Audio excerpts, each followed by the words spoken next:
Chapter 395.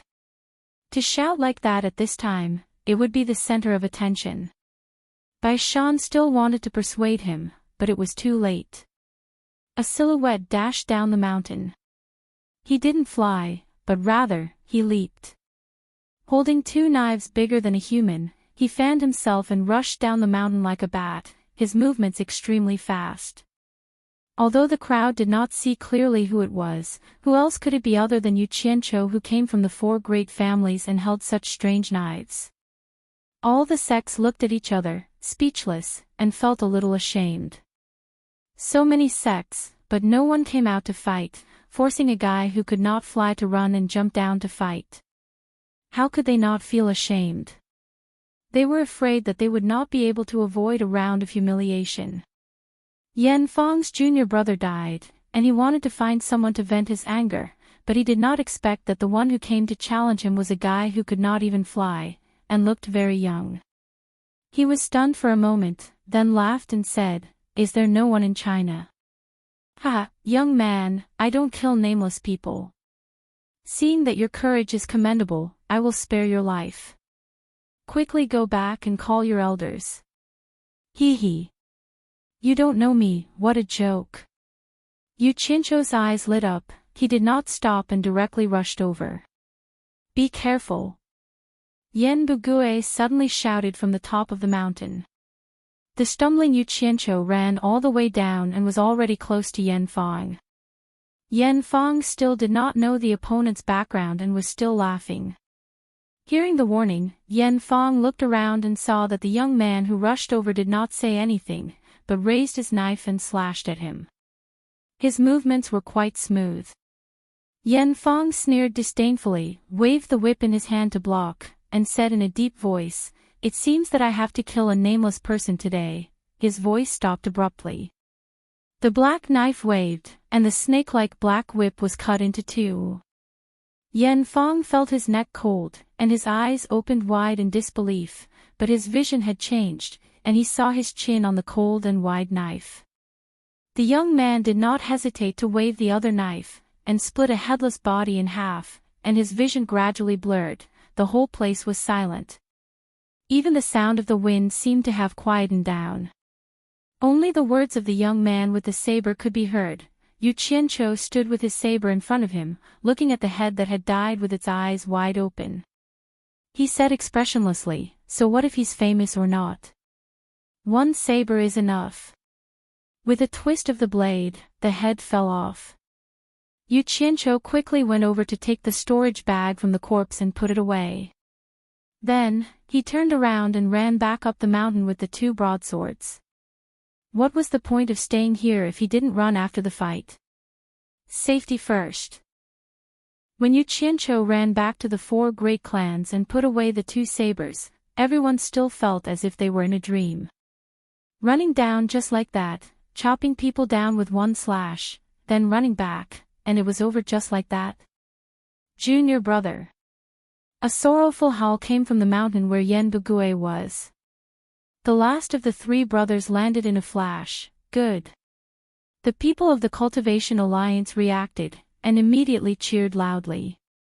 When had they ever seen such a classic battle? Going down the mountain only needed one slash to cut off the head of a mid-stage tribulation passing expert, and then turning back, it only took a moment. It was so cool that they had no words to say. Especially the last sentence, "So what if he's famous or not? One saber is enough." It pushed everyone's emotions to a climax. The applause was explosive, and Ze, who was stunned and then came back to her senses, kept clapping. Looking at the people around her, her face showed a smile that had never been seen before. Elder Bai's disciple was really extraordinary. Everyone's eyes were focused on Yu Qianqiu. Yu Qianqiu came out in a straightforward manner, cupped his fists, and bowed to the people around him, saying, "I was lucky, I was lucky." What he got in return was even more intense cheers. A consecrator from the 10,000 demons was called Niu Senator. He looked at Yu Qianqiu, and suddenly said to Qiu Weiyuan in a deep voice, "Qiu Weiyuan." He originally wanted to join the 10,000 demons, but you chased him away. After this is over, you can go and ask Yu Qianqiu if he is still willing to join the 10,000 demons. Qiu Weiyuan nodded speechlessly. The people from the supporting Immortals Island were even more amazed, shaking their heads and smiling bitterly. This guy was just wandering around here. How did he come back with a saber in the blink of an eye and kill an expert in the middle stage of the Crossing Calamity stage? Dongfang Chang-ao recalled the scene of Yu Qianqiu cutting off the long whip with a saber inside. This saber is really extraordinary. I wonder how does that spear compare to it? In fact, everyone understood that the reason why Yu Qianqiu was able to kill with a saber was because the other party was careless and didn't know his background. He didn't expect that his whip could be easily cut off, so he lost his life. But for the Cultivation Alliance, this was something to gain face, so everyone was equally excited. They were right to think this way, but they didn't think about it. If it was an ordinary person, who would dare to use a saber to kill someone in the Crossing Calamity stage with a nascent soul stage cultivation? In fact, Yu Qianqiu also thought that he would have to go through a lot of trouble, but he didn't expect that the other party didn't know him, so he made a decision in the blink of an eye: kill him. People who can make such a prompt decision are not as easy as they say or think. An old man in embroidered clothes stood next to Yen Bugue. He had been staring at the purple clothes next to Yu Qianqiu, and suddenly asked, "Is the person with the saber Yu Qianqiu that man who mentioned? Who else could it be other than that rascal?" Yen Bugue stared at Yu Qianqiu and said with hatred, "Yen Fang really underestimated his enemy too much. He was actually defeated so easily. It's not necessarily because Yen Fang underestimated his enemy. If it were me, I'm afraid I would also have made a mistake. It's the first time I've seen such a brave young man, no wonder he's so famous." The old man in embroidered clothes looked at Yu Qianqiu's eyes, revealing a sense of admiration, and asked, "I heard that this Yu Qianqiu also defeated the head of China's Daluo sect, Luo Qingtian. Didn't you investigate his background?" "We did, but there's no way to find out. After this guy was expelled from Fuxian Island, he rarely appeared in the cultivation world. No one knows where he is, but he appeared again recently," Yen Bugue said. "He disappeared for a period of time, but now he appears again, and he even has a treasure that ordinary people can't have." The old man in embroidered clothes looked at the purple clothes, then looked at Yu Qianqiu, and nodded thoughtfully. "I'm afraid it's not that simple." "Murderer, state your name." After the eldest senior martial brother collected his junior martial brother's corpse, he pointed at Yu Qianqiu and shouted, "Mid-stage tribulation passing cultivator, Yanqing accepts the challenge, who dares to fight?" This was clearly telling Yu Qianqiu to go down and fight him. Damn it. With so many people watching, you want me to go down just because you tell me to? Dongfang Chang-ao also killed your junior martial brother, why are you only looking for me? Am I easy to bully? Yu Qianqiu looked down expressionlessly, pretending that he didn't hear anything. In his heart, he was thinking that Fuxian Island wouldn't give up just like that, and they might even have to rent his spear. "I was stupid just now, I can earn money for free, why should I go down and do such a sinful thing? A bunch of cowards." Yanqing was so angry that he started cursing, and the more he cursed, the uglier it became. The more people heard, the uglier their faces became. Think about it, there were so many people here, and there were many people who were stronger than Yanqing, but no one came out to fight. This was really embarrassing. The key was that the opponent's whip was too powerful. Although they won the first 2 rounds, even if they asked Dongfang Chang-ao to go up, it would still be difficult for them to beat him. At the end of the day, no sect would be like Yu Qianqiu, running around with precious treasures. At present, they could only deal with the treasures in Yu Qianqiu's hands. Otherwise, they couldn't let Yu Qianqiu wait until they returned to their sects to pick out suitable treasures before they started fighting. The cursing was still going on, but no one came out to fight. Time was also passing, and if no one came out to fight after 2 hours, Yen Bugue would take the initiative to win. Not only would they get 1,000,000,000 spirit stones, they would also be able to damage the reputation of the Chinese cultivation world. At this moment, the 10,000 demons' faces were the ugliest.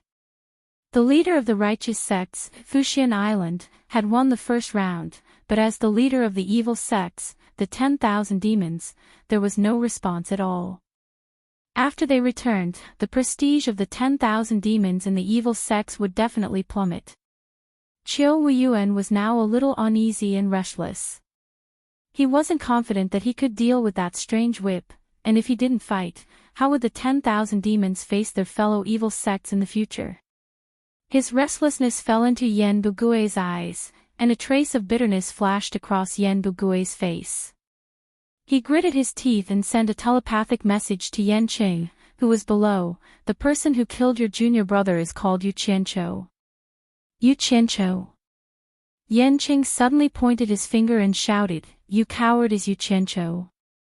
Yu Qianqiu was slightly stunned. F***CK. Who told him? He immediately looked around, looking for any suspicious people. He believed that Yan Bugui's side, seeing that victory was in sight and that they were about to reap rich benefits, would definitely not reveal his name and let Yan Qing curse him. Instead, it was very likely that someone on his side was hoping that he would fight, so his name was leaked. His first thought was that he had been betrayed by someone on his side, but in the end, every sect he looked at was suspicious. Forcing me. The more it is like this, the more I won't go. Yu Qianqiu was a little angry. But Yan Qing obviously had some understanding of Yu Qianqiu's name, as he said all kinds of nasty things. Things like disrespecting his masters, betraying one sect after another as a double surname slave. This challenge had become a war of words. All the sects looked at Yu Qianqiu, wondering how long could he endure it. Ze stared at the people below with a frosty face. It was fine if it was just 1 or 2 sentences, but if he continued to endure it, he wouldn't be able to show his face in the future. Yu Qianqiu finally couldn't listen to it anymore. With a livid face, he stepped forward and shouted, "How dare you shout at me? Are you tired of living? Are you courting death? Yu Qianqiu, come down and fight if you have the guts." Yan Qing pointed his finger and shouted. "Since you're tired of living, I'll send you down there to accompany your 2 junior brothers." After Yu Qianqiu finished speaking in a cold tone, he waved his hand and a green flying sword flashed out from his sleeve, quickly carrying him into the sky. In the sky, he waved his 2 sleeves continuously, and streams of green light flew out continuously. The 2 sleeves were like storage bags, and no one knew how many flying swords were hidden in them. 1,000 flying swords danced in the sky, and the imposing manner was really shocking. Yu Qianqiu kept his sleeves. So far, with his current cultivation, controlling 1,000 flying swords at the same time was already his limit. Moreover, the green fire element in his body was almost depleted, and even if he wanted to release more swords, he couldn't release more. Chapter 396. The sunlight refracted the green shadows, and the green light flowed endlessly, covering the entire valley, causing the entire valley to sink into a hazy green light. Everyone squinted their eyes at the piercing green light, but they still couldn't conceal their shock. Rumor had it that there was an extraordinary person in the ancient times who could control 10,000 swords at the same time. The rumor was not to be believed, but now everyone had witnessed Yu Qianqiu releasing 1,000 flying swords in a fit of rage. They danced in the air and looked at the vast land like a tiger, wanting to take someone's life. Yan Qing was dumbfounded as he looked up. He subconsciously felt that he had stirred up a hornet's nest. Yan Bugui and the rest looked at each other, then at Yu Qianqiu who was coldly staring down from the sky. They all had an expression of disbelief. The people of supporting Immortals Island looked at each other. Guyuan sword technique, 1,000 swords control. Yan Qing, do you know your crime? Yu Qianqiu's cold voice descended from the sky and reverberated in the valley.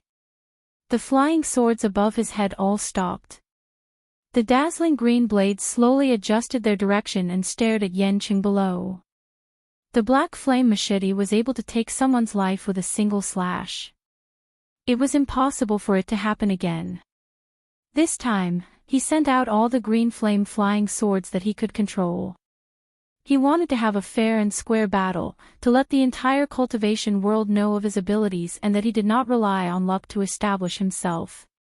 A nascent soul cultivator was actually questioning a tribulation passing stage cultivator with such a matter-of-fact tone. Everyone was speechless.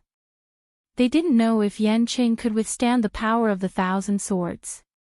It seemed that these green flying swords were not ordinary flying swords.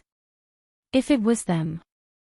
Thinking of the scene of 1,000 flying swords shooting at them at the same time, everyone subconsciously shivered. Ziyi's gaze lingered on the 1,000 flying swords. Her pretty face was filled with excitement. She clenched her fists tightly.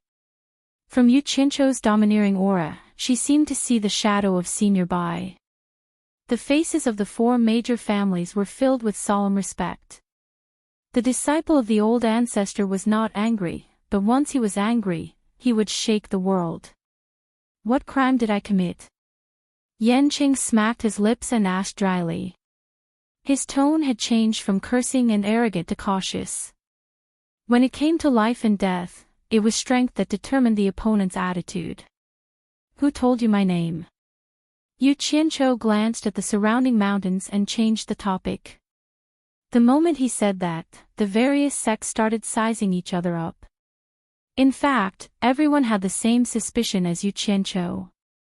Yan Bugue snorted coldly and transmitted his voice to Yanqing. Mr. Yan, you don't have to hesitate. You can tell him that I told you. He had a grudge against Yu Qianzhou, so why would he care about one more dish? Although it didn't matter if he said it, how could Yanqing give him up? If he really did that, it wouldn't be a matter of him losing face, but his teacher who lived far away in Shushui country would lose face with him. Thinking of his teacher who had reached the soul formation stage, Yanqing's confidence was boosted. He shouldn't be scared by his pretense. No matter how strong a nascent soul cultivator was, how strong could he be? So he waved his whip and shouted, Yu Qianzhou, if you want to fight, then fight. Don't be so long-winded. At the end of the day, he still didn't have enough confidence. Otherwise, he would have made a move long ago and wouldn't have been so long-winded. You really don't know what's good for you. In my eyes, that lousy whip of yours is no different from withered grass and rotten wood. Yu Qianzhou shook his head and raised his hand. I have 1,000 flying swords waiting for you. If you have the cultivation of the final stage of the tribulation passing stage, you might be able to escape from my 1,000 flying swords with your teleportation. Unfortunately, you're not. I'll give you one more chance to live. Tell me the person who said my name and cut off your own tongue. Then I'll let you go. Otherwise, you won't be able to see tomorrow's sunrise. After the battle with Luo Qingtian last time, Luo Qingtian's abnormal speed was so fast that even the flying swords couldn't catch up to him. It could be said that Yanqing had gained some experience. This time, the flying swords of blue fire were waiting for him in battle. They weren't afraid that Yanqing would escape to the sky. Presumptuous! Yanqing shouted loudly. His protective upstanding chi instantly surged out from his body and wrapped around himself. The long whip in his hand rose high into the air and shot towards Yu Qianzhou like a spiritual snake. You're courting death. Yu Qianzhou sneered. He pointed with his finger and dozens of streaks of green light flashed out. Like a jackdaw fighting for food, they surrounded the long whip and tossed it around wildly. Even though the flying swords of blue fire were not as good as the flying swords of blue fire, they were still first-rate sharp. Yanqing and his 2 brothers had encountered their nemesis when they encountered Yu Qianzhou. When the black dragon whip and the flying swords of blue fire clashed, it was already pecked all over. The others didn't know, but Yanqing immediately sensed it. In his great shock, he made a hand gesture. The black dragon whip made a bam sound and swung its tail in the air. It shook off Guisher's flying swords of blue fire. It turned around and was about to fly back. Yu Qianqiu sneered. If there was only one flying sword of blue fire, perhaps it wouldn't be able to do anything to you. However, there were 1,000 of them here. A small whip could escape to the heavens. The sword gesture was activated. Dozens of flying swords had already cut off the whip's path of retreat. A group of ferocious fellows pounced forward and pecked wildly. It was practically a standard gang fight. Yan Cheng's face was filled with anxiety. The black dragon whip was the weapon that he had relied on to make his name. Once it was destroyed, it would be easier said than done to find another treasured weapon that was just as handy. His hand gesture was almost a mirage. The whip scurried everywhere in midair. It dodged left and right, shook its head and swung its tail. However, Yu Qianqiu's nimbleness in controlling the flying swords was not inferior to his control of the whip. Once the black dragon whip shook off Guisher's flying swords, there would be flying swords that were ready to pounce on Guisher's head, peck at his tail, and pinch at his waist. There was no way for him to escape. He did not allow the whip to escape. He pestered it relentlessly and wrapped it tightly. The divine whip that was previously feared by all the sects was now in such a sorry state. It had no way to escape. Everyone was speechless when they saw this. The people of Supporting Immortals Island looked at each other again and again. Ever since Yu Qianqiu had used the Guiyuan sword technique on Supporting Immortals Island, everyone had actually studied this sword technique in detail. However, the conclusion that everyone had reached was that it was gaudy. They all felt that it was not practical. Now that 1,000 swords had appeared, just this imposing manner alone was already extraordinary. If they could achieve the effect of Yu Qianqiu's usage, even if the quality of the flying swords was not as good as this green flying sword, imagine if someone was entangled by 1,000 flying swords and ganged up on, just like how this whip was entangled. Apart from a few people who possessed great cultivation base, how many people could escape easily? Moreover, Yu Qianqiu's cultivation base was only at the nascent soul stage. If it was a cultivator at the crossing calamity stage who was controlling it, what kind of consequences would there be? Just thinking about it made people feel expectant. They were guarding the treasured sword technique left behind by their ancestors without realizing it. Everyone had made an error of judgment. The people of Supporting Immortals Island suddenly came to their senses and nodded silently at each other. They decided that when they returned to the sect, they would definitely report this matter to the sect leader. They had to pay attention to the Guiyuan sword technique. Yan Qing was still trying his best to make hand seals, attempting to use his last effort to save the black dragon whip. However, under the watchful eyes of everyone, the sharp tail of the whip, which was either refined from a beast horn or a beast tooth, suddenly broke off from the long whip. A few green rays chased after it and stabbed it a few times. When they realized that it was useless, they immediately flashed back to join the group and continued to attack the long, black thing. The fong-like tail of the whip fell to the ground sadly. However, it was just the beginning. With it leading the way, the broken whip followed in its footsteps. Yan Qing felt like crying but had no tears. He stopped making hand seals, and the black dragon whip was dismembered just like that.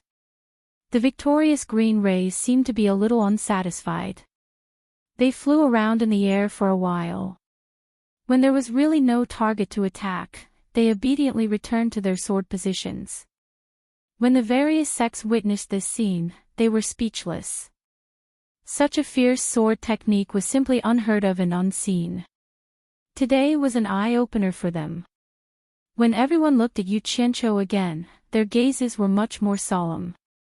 In the past, when they heard that Yu Qianqiu defeated Luo Qingtian, many people did not see it with their own eyes.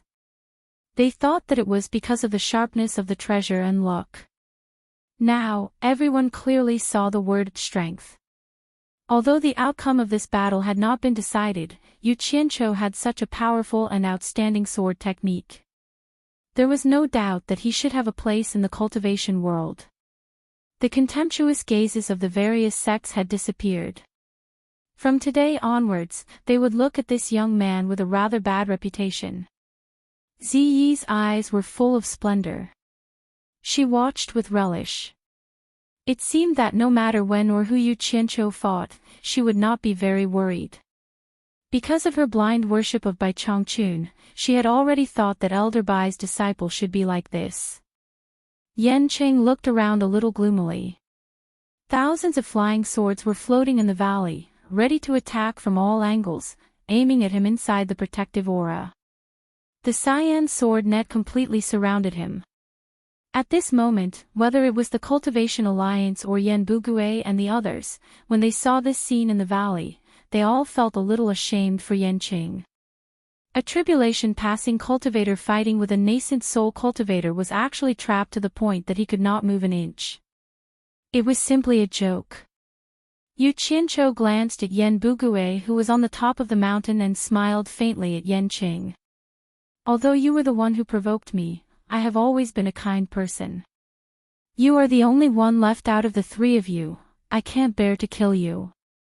If you kneel down and beg for mercy, I can spare your life.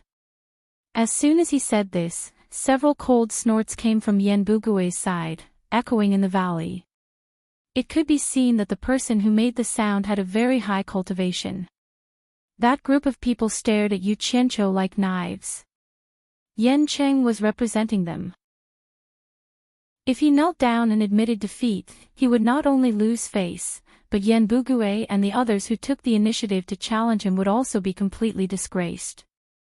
This was just like if someone from the Cultivation Alliance knelt down and admitted defeat, then the face that the Huaxia cultivation world would be lost even if they wanted to in the future. The people from the Cultivation Alliance also secretly clicked their tongues, thinking that Yu Qianqiu had really gone too far by saying such words. But they didn't know that Yu Qianqiu had other considerations. There were rules in the challenge. If one party admitted defeat, the other party could not kill again. He provoked them with words because he wanted to cut off the other party's way of admitting defeat, and then kill them. He never thought that letting his opponent live was a good thing. Since he had decided to use this battle to earn a name in the cultivation world, then the experience from his previous life told him that it was often more effective to win people over with virtue than to have a fierce reputation. As long as he stood firm, he could slowly accumulate virtue and do good in the future. Sure enough, when Yan Qing heard this, he immediately flew into a rage.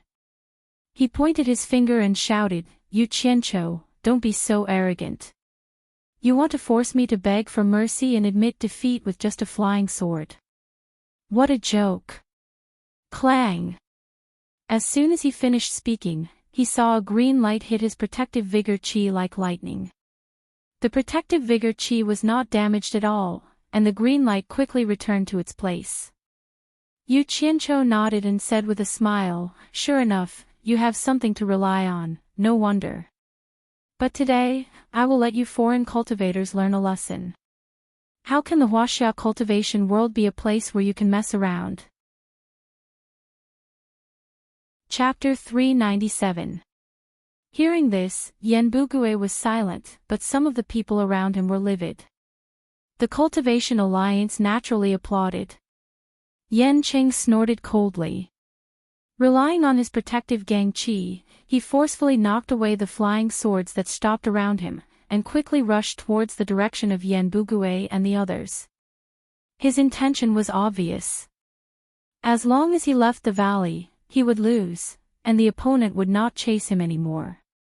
This was the best way to save his life after failing the challenge. Yu Qianqiu sneered.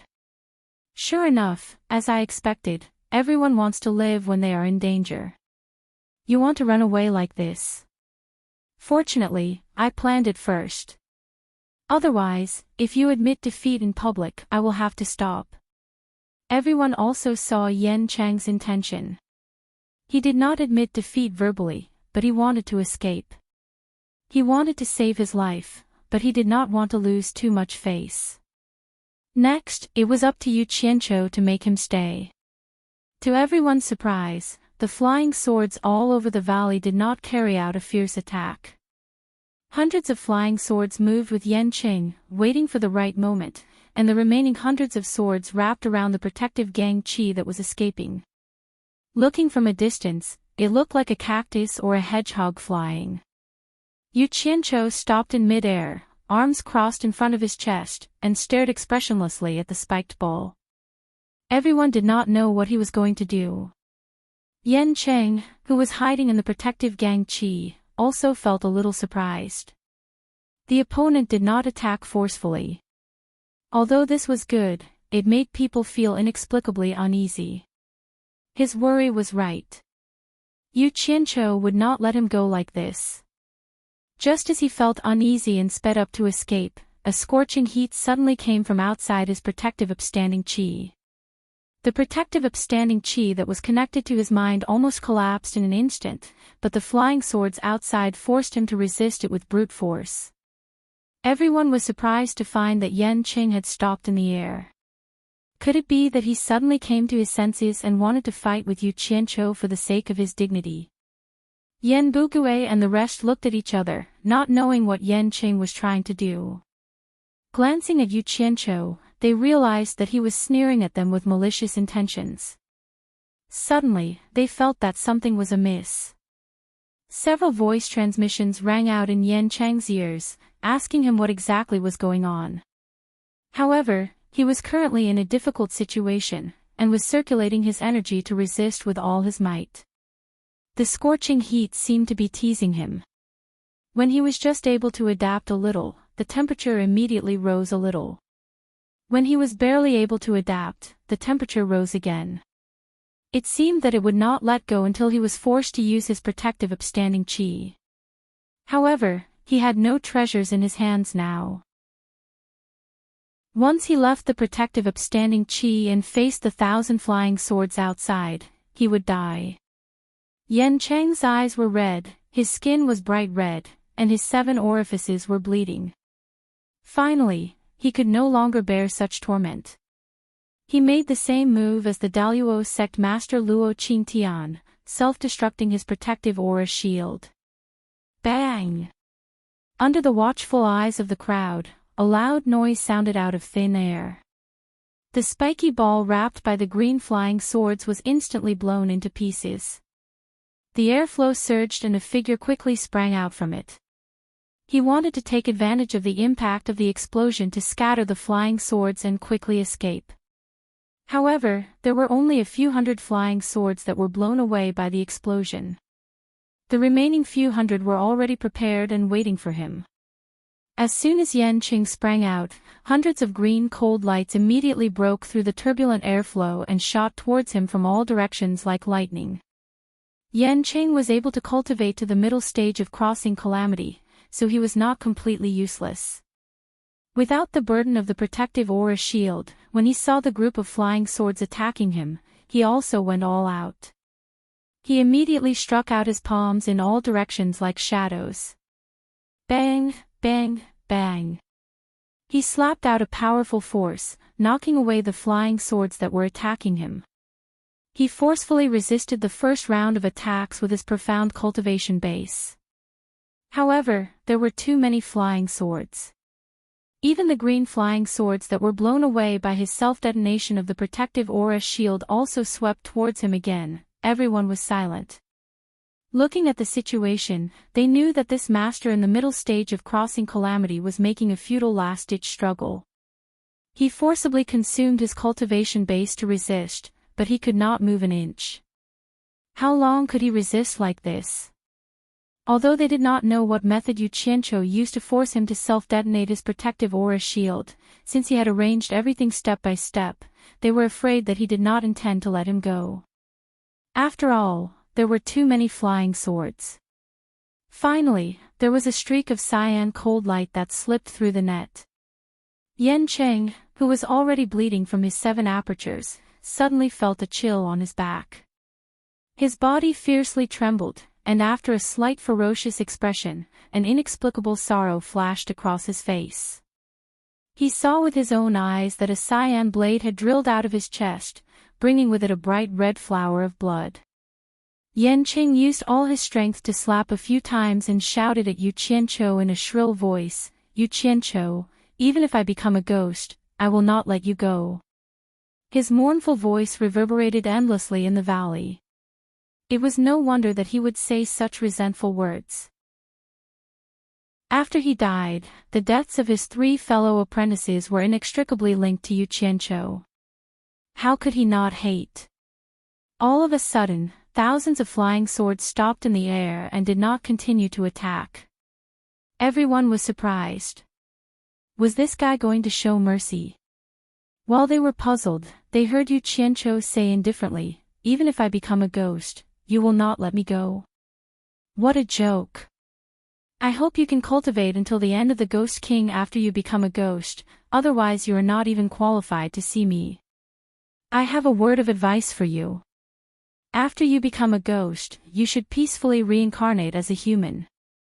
This conversation puzzled everyone, but Ze and the people of the 4 families understood. If a person became a ghost, his resentment would be too strong.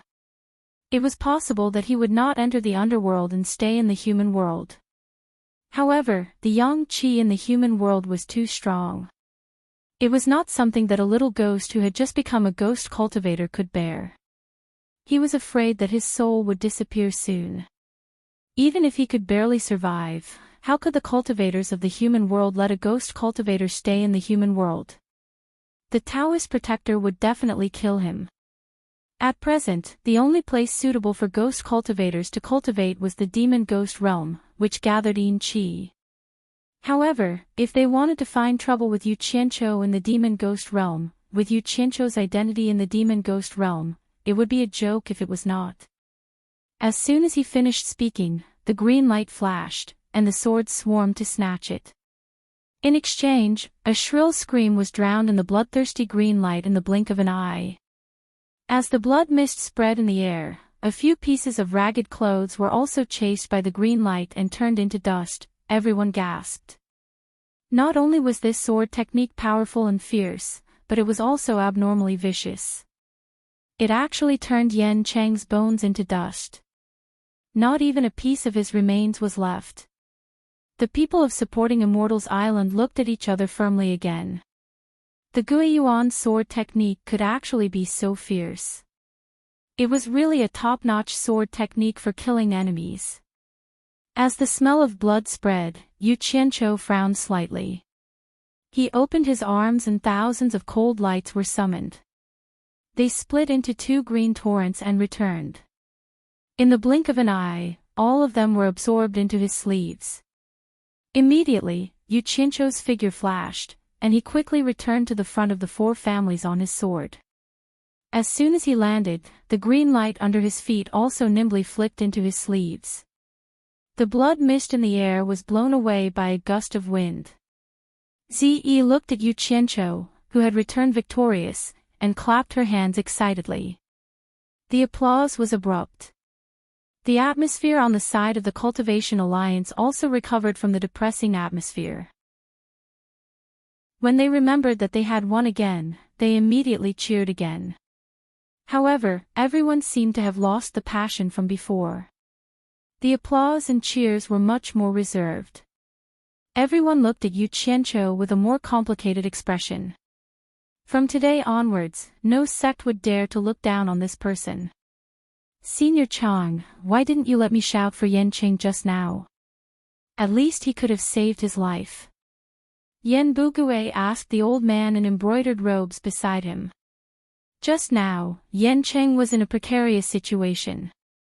When he was about to shout for help, he was stopped by the old man. The old man in embroidered robes replied with a faint smile, "Palace Master Yan, you are now representing the cultivation world of each country. How can you say something like admitting defeat? This explanation is too far-fetched. If I can't say it, can't you say it too? Who knows what you are planning?" Yan Bugue frowned and didn't say anything. The old man in embroidered robes seemed to have seen through his thoughts. He said with a smile, "Although Yan Ji of Shushui country's rumor sect can't personally come to the cultivation world of China, he has a junior brother named Yan Huan. His cultivation level is quite high. He has reached the peak of the final stage of tribulation passing. It is said that he has reached the beginning of the soul formation stage. If Yan Ji knew that all 3 of his disciples died here, he would definitely ask his junior brother to come here. Palace Master Yen, do you think it's worth it to exchange the life of a cultivator in the middle stage of tribulation passing for an expert who is close to the soul formation stage? Yen Bugue pondered for a moment and said with a voice transmission, an expert who is close to the soul formation stage. Senior Chang, didn't you say that the world's most powerful cultivator forbade any soul formation stage cultivators to come to the cultivation world of China? If we really attract this expert, will it provoke the world's most powerful cultivator to intervene? No, although Yan Huan's cultivation level is high, he has not reached the soul formation stage. He is not restricted. The old man in embroidered robes' face twitched. Who is the world's most powerful cultivator? Have you seen him before, Senior Chang? Yen Bugue asked with a voice transmission. To be honest, a year ago, Yen Bugue had always thought that soul formation stage cultivators were legendary figures who probably didn't exist in reality. However, in his most critical moment, a group of disciples of soul formation stage cultivators suddenly came to his rescue. This was simply unbelievable.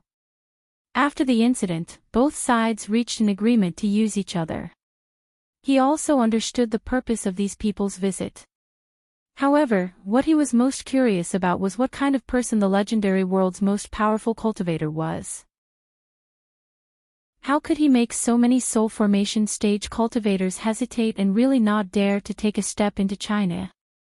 This was a little unimaginable. He had asked these people more than once, but no one was willing to tell him in detail. It was as if this world's most powerful cultivator was a taboo in everyone's mouth. Hearing this, the old man in embroidered robes went into a trance. That time, he begged his master to take him to the East Sea to see the world. At the time, his master didn't think it was a big deal, so he brought him along. Who knew what happened in the end? It was simply chilling. That person brazenly forced all the soul formation stage cultivators in the world to swear a poison oath. In the end, because he was slightly unhappy, he attacked. After being humiliated, 16 top-level cultivators joined forces to fight to the death, but they all died in the hands of that person. That light green robed figure was like a nightmare. Whenever he closed his eyes, he would remember that person's cultivation level was so terrifying that he couldn't even imagine it in his dreams. Palace Master Yen, that kind of person is not someone we should be concerned about. Let's take care of the matter in front of us. The old man in embroidered robes said with a changing expression. None of them told the Yen father and son that the reason why the soul formation stage cultivators didn't come was because they were forced to swear a poison oath. There were 2 reasons why they didn't say it. The first was because they were afraid that the Yen father and son would be scared. The second was because no one would say that their master had been humiliated. Yen Bugue grunted and slightly nodded his head. Out of the corner of his eyes, he caught a slight trace of fear on the old man's face. In his heart, he made up his mind to find a way to understand this world's most powerful cultivator. Otherwise, when the time comes, he wouldn't know he had suffered a loss. Chapter 398. After a long time, no one from either side accepted the challenge. Yen Bugue looked at the people on his left and right. Seeing their hesitant eyes, he couldn't help but sneer in his heart. Before this, they were all determined to raise 1 billion, ready to embarrass the Huaxia cultivation world and make a fortune. Now, a nascent soul stage Yu Qianchou had scared them so much that no one dared to go up. Yen Bugue's guess was right. Except for the 2 experts at the final stage of tribulation passing, the other dozens of people were indeed quite afraid of Yu Qianchou. They wanted to go down and accept the challenge, but they were afraid that the guy with 1,000 flying swords would jump out again. Everyone's cultivation was about the same as Yan Qing and his brothers, so they couldn't be much higher. They really couldn't guarantee that they could win against Yu Qianqiu. No one was willing to risk their lives to try. They could only wait for someone else to come up and then challenge him. On the side of the Cultivation Alliance, seeing that the 3 whip experts had all been killed, and the threat of the strange whip was gone, they were a little tempted. However, they were also worried that these foreign cultivators would use some strange treasures again, so they were a little hesitant. Yu Qianqiu looked around and sneered. They wanted to show off, but they were afraid of paying the price. Every one of them was calculating, and none of them were good. After cursing in his heart, he looked at Ze. Ze was excited and asked, "Do you want me to go up?" Just as Yu Qianqiu was about to nod his head to signal her to make a move, they heard the sound of something flying through the air in the distance. Everyone raised their heads and looked over. A black shadow arrived in the blink of an eye, landing directly in front of the people from the Myriad Demon's palace. A lean and skinny old man in black slowly turned around with his hands behind his back.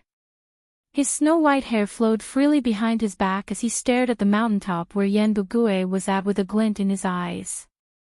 Before he spoke, the aura of a superior made all the people of the 10,000 demons stand with their hands tied, and they lowered their heads slightly without saying a word. Hiss. Bai Shan took a deep breath and said, "Why is he here? Who is this person?" Yu Qianqiu asked, puzzled. To be able to make the 10,000 demons look like this, the person who came must have a high status among the 10,000 demons. It's Yan Wuqian. He's the previous palace master of the 10,000 demons. Why is he here? Before Bai Shan could reply, many people around him answered Yu Qianqiu's question. This person was known as the most ambitious and ruthless person in the Devil Path, the previous palace master of the 10,000 demons, Yan Wuqian. Now that he had come, it was unknown why he had come, but it was most likely related to his son, Yan Bugue. When Yu Qianqiu heard this, he immediately sized him up carefully. Such a famous figure was the #1 gangster in the cultivation world. Worthy of reverence. Yan Wuqian had been famous in the cultivation world for a long time. He had retired many years ago, so most people had never seen him before. Now that he had suddenly appeared, he immediately became the center of attention. Humph! Unfilial son. Yan Wuqian let out a cold snort. His voice was not loud, but it echoed in the valley, showing his cultivation level. Yan Bugue looked over and was already a little dumbfounded. The cultivators from the other countries also frowned. Yu Qianqiu looked at both sides, and his heart was filled with joy. There was going to be a good show to watch. Wuhan. Yan Wuqian called out coldly. Qiu Wuyuan immediately went over and bowed respectfully. Master. What's the situation now? Yan Wuqian asked. Qiu Wuyuan immediately recounted the entire process of the challenge, pointing at Yu Qianqiu as he spoke. Unexpectedly, as soon as he finished speaking, everyone saw Yan Wuqian backhand slap Qiu Wuyuan's face. After being slapped, Qiu Wuyuan lowered his head and didn't say anything. Instead, he became even more respectful. Yan Wuqian turned his head and stared coldly at Yu Qianqiu. Yu Qianqiu hated people who took advantage of their seniority. He turned his head to the side, too lazy to pay attention to them. He didn't care who they were. That slap shocked everyone. Yan Wuqian really didn't give any face to Qiu Wuyuan. He slapped Qiu Wuyuan in front of so many people. Everyone was stunned when they suddenly realized that Yan Bugue had disappeared. They looked around and found that he was already in the valley. What was he going to do? Late-stage tribulation cultivator, Yan Wuqian is here to accept the challenge. The voice spread loudly in the valley, answering everyone's doubts. The various sects of the Cultivation Alliance looked at each other. They didn't expect that someone like Yan Wuqian, who was rarely seen, would come all the way here just to ruin his own son's reputation. Yan Bugue and the others were livid, especially Yan Bugue, who looked like he had lost his soul. All the cultivators from the various countries stared at the two old men beside Yen Bugue. One was dressed in brocade robes, the other in linen robes. Only their cultivation was qualified to fight against him. But the two of them looked at Yen Bugue with an unreadable expression. Yen Wuchen stood indifferently in the valley with his hands behind his back, quietly waiting for his opponent to challenge him. However, as time passed, no one from his opponent came out. Yu Qianqiu observed the movements of Yen Bugue and the others, and the corner of his mouth curled up. Interesting. If this continued, Yen Bugue's side would automatically admit defeat after 2 hours. It seemed that they could consider splitting the money.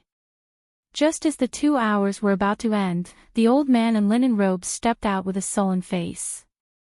Yen Bugue immediately stretched out his arm to stop him, and shook his head bitterly. "Senior Feng, no.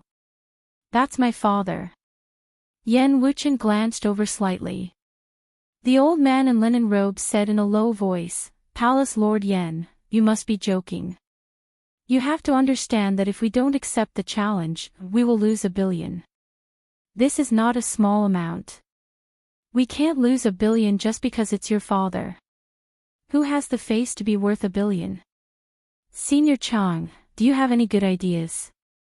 Yen Bugue turned and asked the old man in brocade robes for advice. "Who doesn't have parents?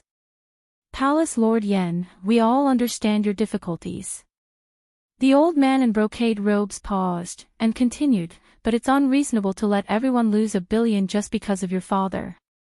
This 1 billion is almost all the money we have in our pockets. To us, it's not a small amount.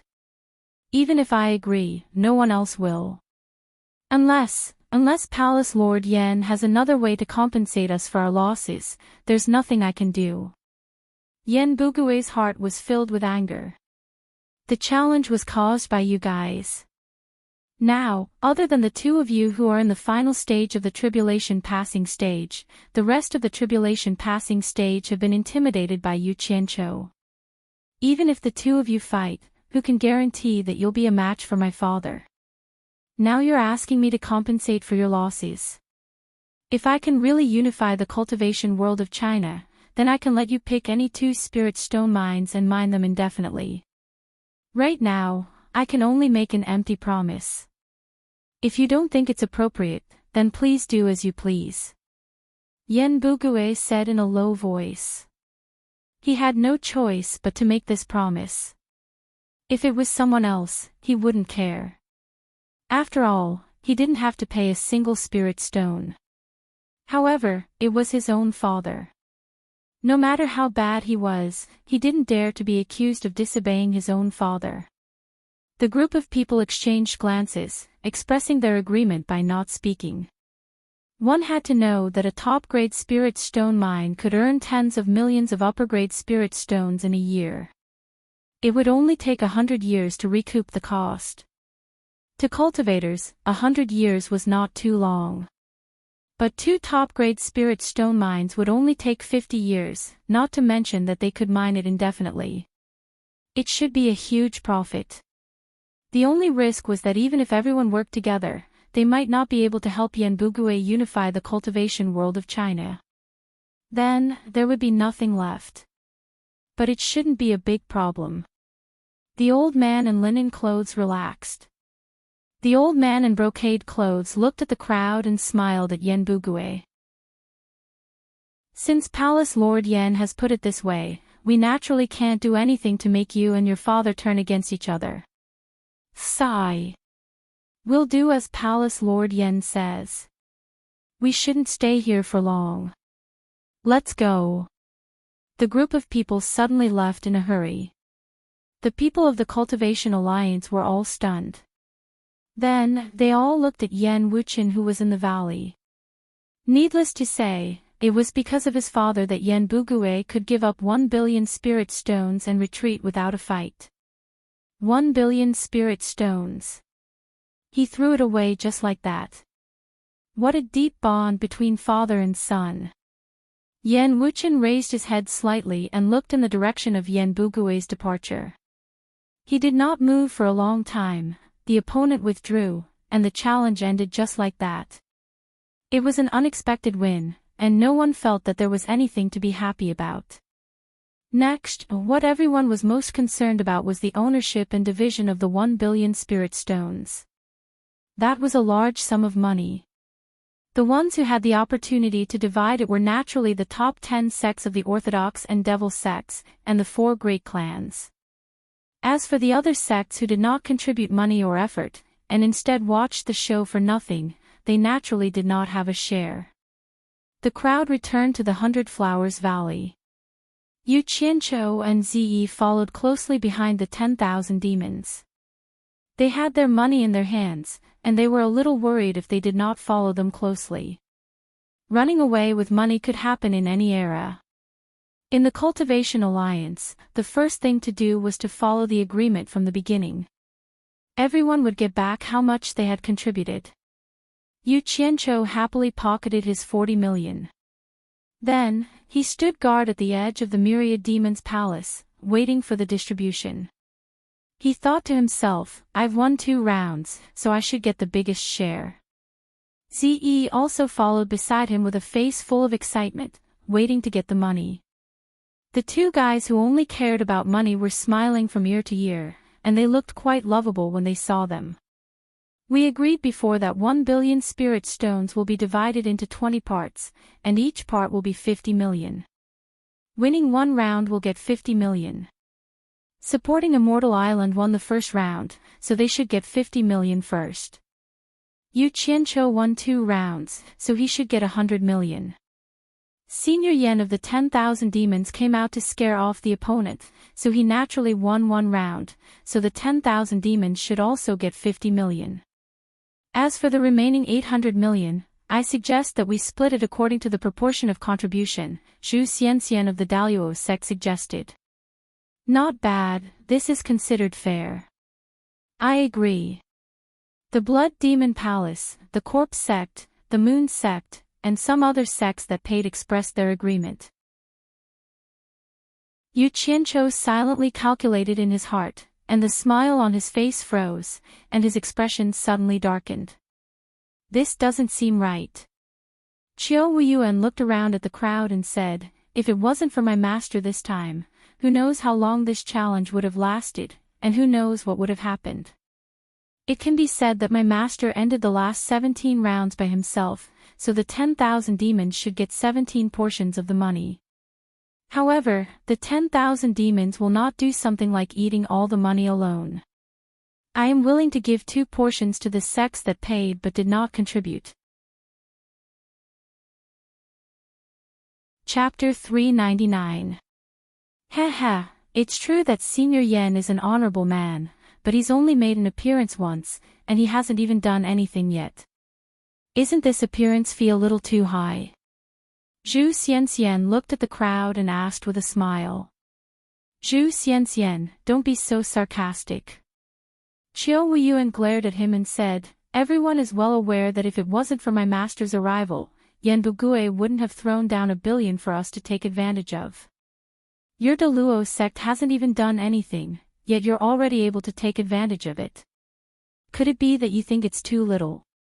At this time, Yan Wuchen had already gone to rest at the 10,000 demons shop in the 100 Flowers Valley. With his status, he naturally wouldn't come here to fight for money with a bunch of people. However, as a disciple, Qiu Wuyuan naturally had to work hard. The more he got, the more he could demonstrate his master's value. In addition, this was also a fight for huge profits, so he couldn't just give up like that. Your 10,000 demons want to take 15 portions each. Aren't you afraid of bursting? Zhu Xianxian retorted. There was a lot of sarcasm in the surrounding. The sects that had contributed were obviously not interested in Qiu Wuyuan's proposal. If he took more, everyone else would naturally get less. Humph. Those who contribute the most should get more. This logic works everywhere, Qiu Wuyuan said unhappily. Those who contribute the most should get more. I agree with this. Bai Shan of the 4 great clans stood up and smiled at the crowd. No matter how you calculate, you all agree on 20 portions. Have you all forgotten that the 4 great clans also contributed a portion? Moreover, Yu Qianqiu has represented the 4 great clans in 2 consecutive victories. He has contributed a lot. Why don't you all listen to his opinion? He had seen Yu Qianqiu's sour expression earlier. It was obvious that he didn't agree with the distribution method, or rather, it wasn't what he wanted. Thus, he came out to remind everyone. Bai Shan believed that this guy wasn't someone who would easily take a loss, especially when it came to money. Everyone was thinking about their own interests and almost forgot about this great hero. Qiu Weiyuan was taken aback. He looked at Yu Qianqiu and asked, "Brother Yu, what do you think?" Seeing Yu Qianqiu's dark face, he suddenly had a bad feeling. What the hell am I looking at? Yu Qianqiu threw a tantrum first, then he pointed at the crowd and sneered, "When it comes to money, all of you are so desperate that you don't even want to fork out a single spirit stone. You even dragged the 4 major clans into this." When it was time to split the money, each of them was even more shameless, wishing that they could put all the money into their own pockets. Today, I've finally witnessed the demeanor of a great sect. Everyone's expressions changed. If it was before, there would definitely be a bunch of people scolding him or teaching him a lesson. But now, after seeing his strength, everyone had to restrain themselves. Bai Shan smiled and took a step back. It was up to Yu Qianqiu to decide whether he would win or lose. He just had to stand up for him at the crucial moment. Qiu Weiyuan frowned and said, "Brother Yu, there's no need to talk about this nonsense. If you have any opinions, why don't you just say it and let everyone hear it? I'm an honest man, I don't have any opinions. I only know that when it came to money, it was agreed that whoever wins more matches will get more money. Those who don't win will not get a share." Yu Qianqiu's expression turned fierce, he pointed his fingers and said loudly, "They fought 3 matches and won 3 matches. I don't care what's going on between Senior Yen and Yen Bugue. Anyway, he's able to scare everyone into not daring to accept his challenge. That's his ability. So, I have no opinion even if Senior Yen wins that match. In other words, there are a total of 4 matches, and the billion will be split into 4 portions. The number of matches won will be split accordingly. There's no need to be so noisy. Of course, if I say this, people will definitely say that I'm greedy. Moreover, everyone has contributed. Fine. I'll take a step back and say that the sects that have contributed will also be counted as a share. The billion will be split into 5 portions. The winners will take 4 portions, and the remaining portion will be split among those who contributed." After the group of people from supporting Immortal Island heard this, they all nodded and didn't say anything. They had the title of the world's #1 sect, and it was really inconvenient for them to compete with others. Therefore, they didn't say anything. According to Yu Qianqiu, if they could get 1/5 of the money, that would be 200 million. It was really not a small amount, and there was no reason for them to disagree. Qiu Weiyuan frowned and pondered. The other sects that contributed were obviously unhappy. According to Zhu Xianxian, they could get 800 million, but according to Yu Qianqiu, they could only get 200 million. The difference was too big. Yu Qianqiu, according to what you said, you want to take nearly half of the money. Aren't you looking down on the sects too much? When Zhongping from the Blood Demon Palace said to the crowd with a smile. It seemed like he wanted to use the sects to pressure Yu Qianqiu. "You're old and muddled." Yu Qianqiu's words were shocking. He sneered and said, "How did you say that I'm looking down on the sects? If I had known, I would have hidden in the back and waited to get a share of the money. Why did I have to go out and risk my life? In the future, if the Cultivation Alliance has such a good thing, I will definitely support it. Who doesn't like to get a share of the money without doing any work? I was depressed before. Why didn't the sects accept the challenge? I, a nascent soul cultivator, had to go out and fight with a tribulation cultivator. After such a long time, it turns out that there's such a shady business. I've learned a lot. It's worth learning. Someone dared to steal his money, and it wasn't a small amount. He didn't care if it was the Blood Demon Palace or the 10,000 demons. However, these words of mockery and ridicule really made the various sects somewhat embarrassed. Wen Zhongping was especially embarrassed. He couldn't help but fly into a rage and said, "You Qianqiu, how dare you call yourself old man in front of me? Don't you know that there's a difference in etiquette between seniors and elders in this world? Disrespectful old man, trying to divide the wealth of juniors. Who has ever seen a senior like this? It's fine if a senior like this is disrespectful. The eyes of the world are like torches, and they can tell right from wrong. No one will say that I'm disrespectful," Yu Qianqiu said disdainfully. He thought to himself, "Practice your tongue. I'll keep you company." "How dare you!" Wen Zhongping shouted angrily. The people from the Blood Demon Palace all stood up, looking like they were going to fight. The people from the 4 major clans immediately stood behind Yu Qianqiu, opposing the people from the 10,000 demons. Qiu Wuyuan and Quan Deming quickly stepped in between the two groups, trying to persuade them to talk things out. Yu Qianqiu laughed coldly and said, "You want to fight? I've never been afraid of anyone." Back then, the sect leader of Ong Guangceng, Lu Chongqing, was too much of a bully. "I was only at the core formation stage back then, but I still dared to kill him. Now, if anyone else wants to try, why don't you think about it? When the time comes, don't blame me for being ruthless and unreasonable." Everyone smiled bitterly when they heard this. Not only did this guy kill the sect leader of Ong Guangceng, Lu Chongqing, but he also crippled the sect leader of the Luo sect, Luo Qingtian. Calling him a lunatic was not an exaggeration. Wen Zhongping was furious. "Yu Qianqiu, are you threatening the Blood Demon Palace?" Yu Qianqiu glared at him coldly and snorted. "I'm threatening you, not the Blood Demon Palace.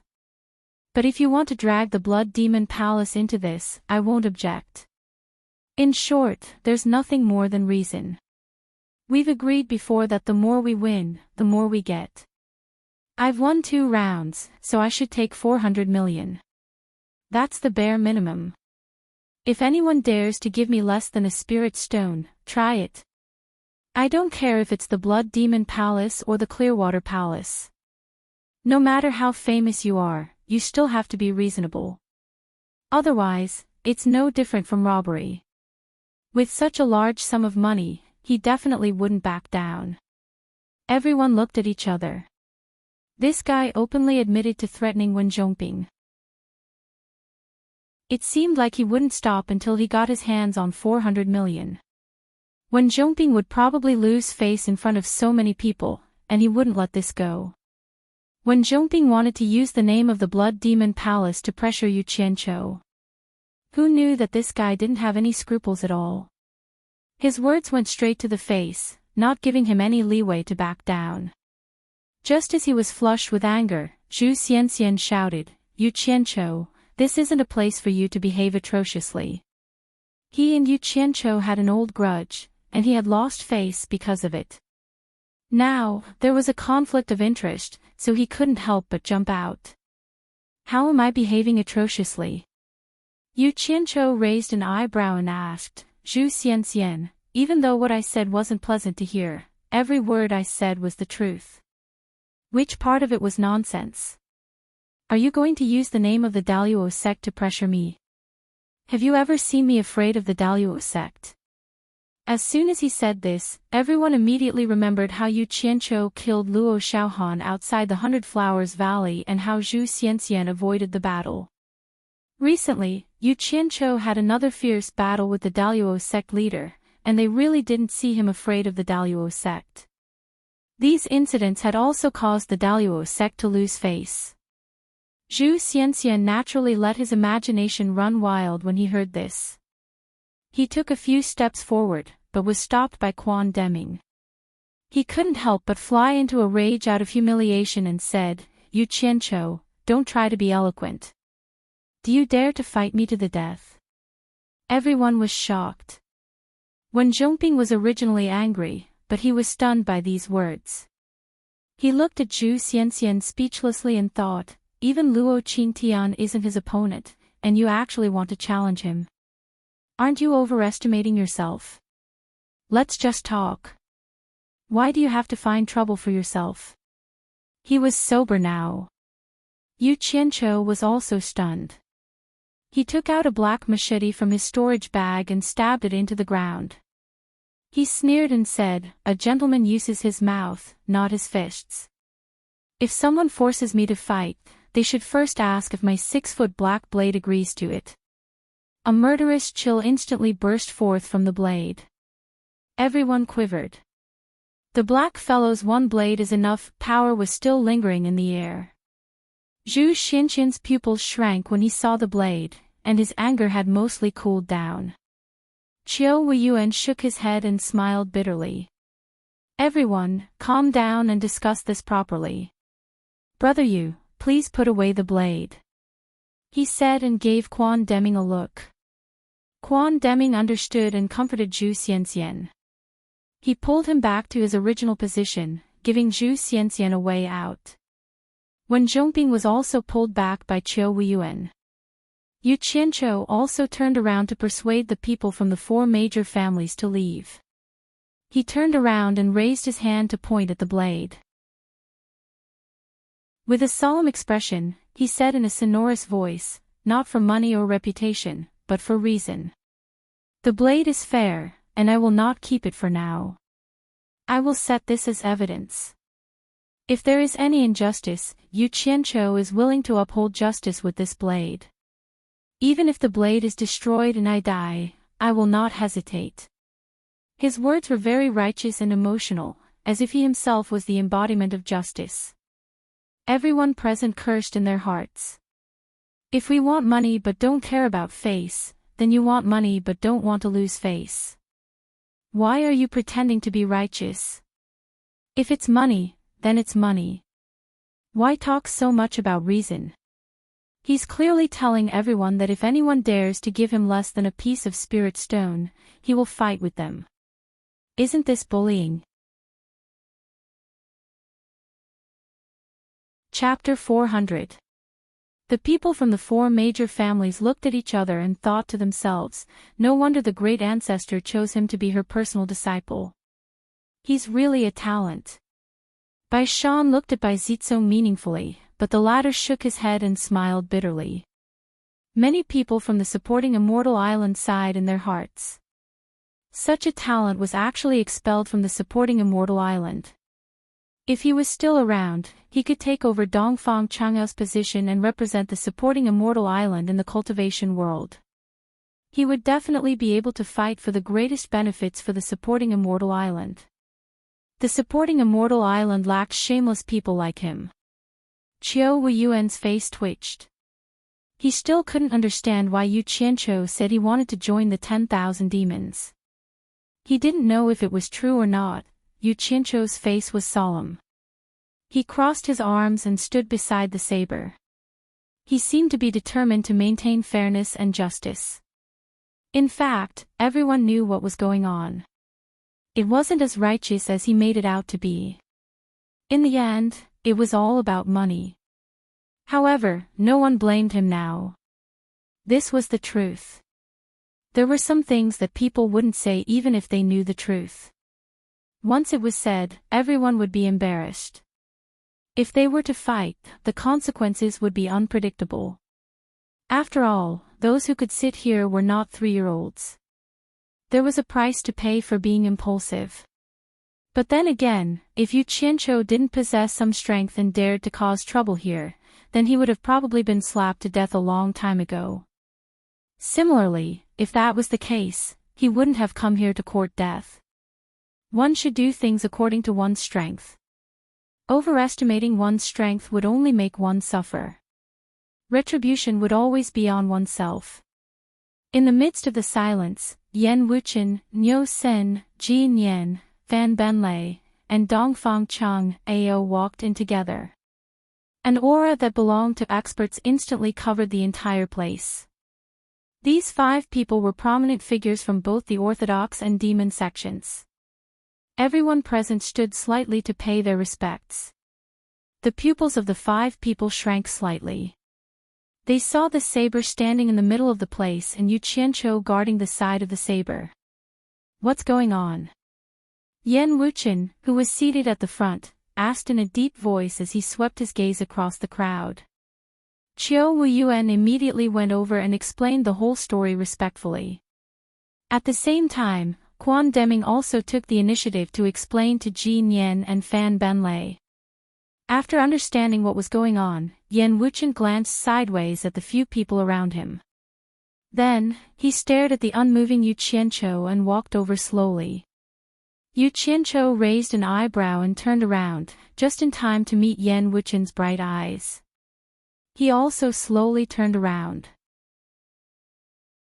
Yan Wuchen had always exuded the aura of a superior, and at this moment, it was overpowering Yu Qianqiu, as though he wanted him to submit. However, Yu Qianqiu's eyes narrowed slightly. The experience of dominating an area in his previous life appeared in his mind. The pride that he had suppressed for a long time suddenly burst forth from his body. 2 invisible auras of a superior were undoubtedly revealed.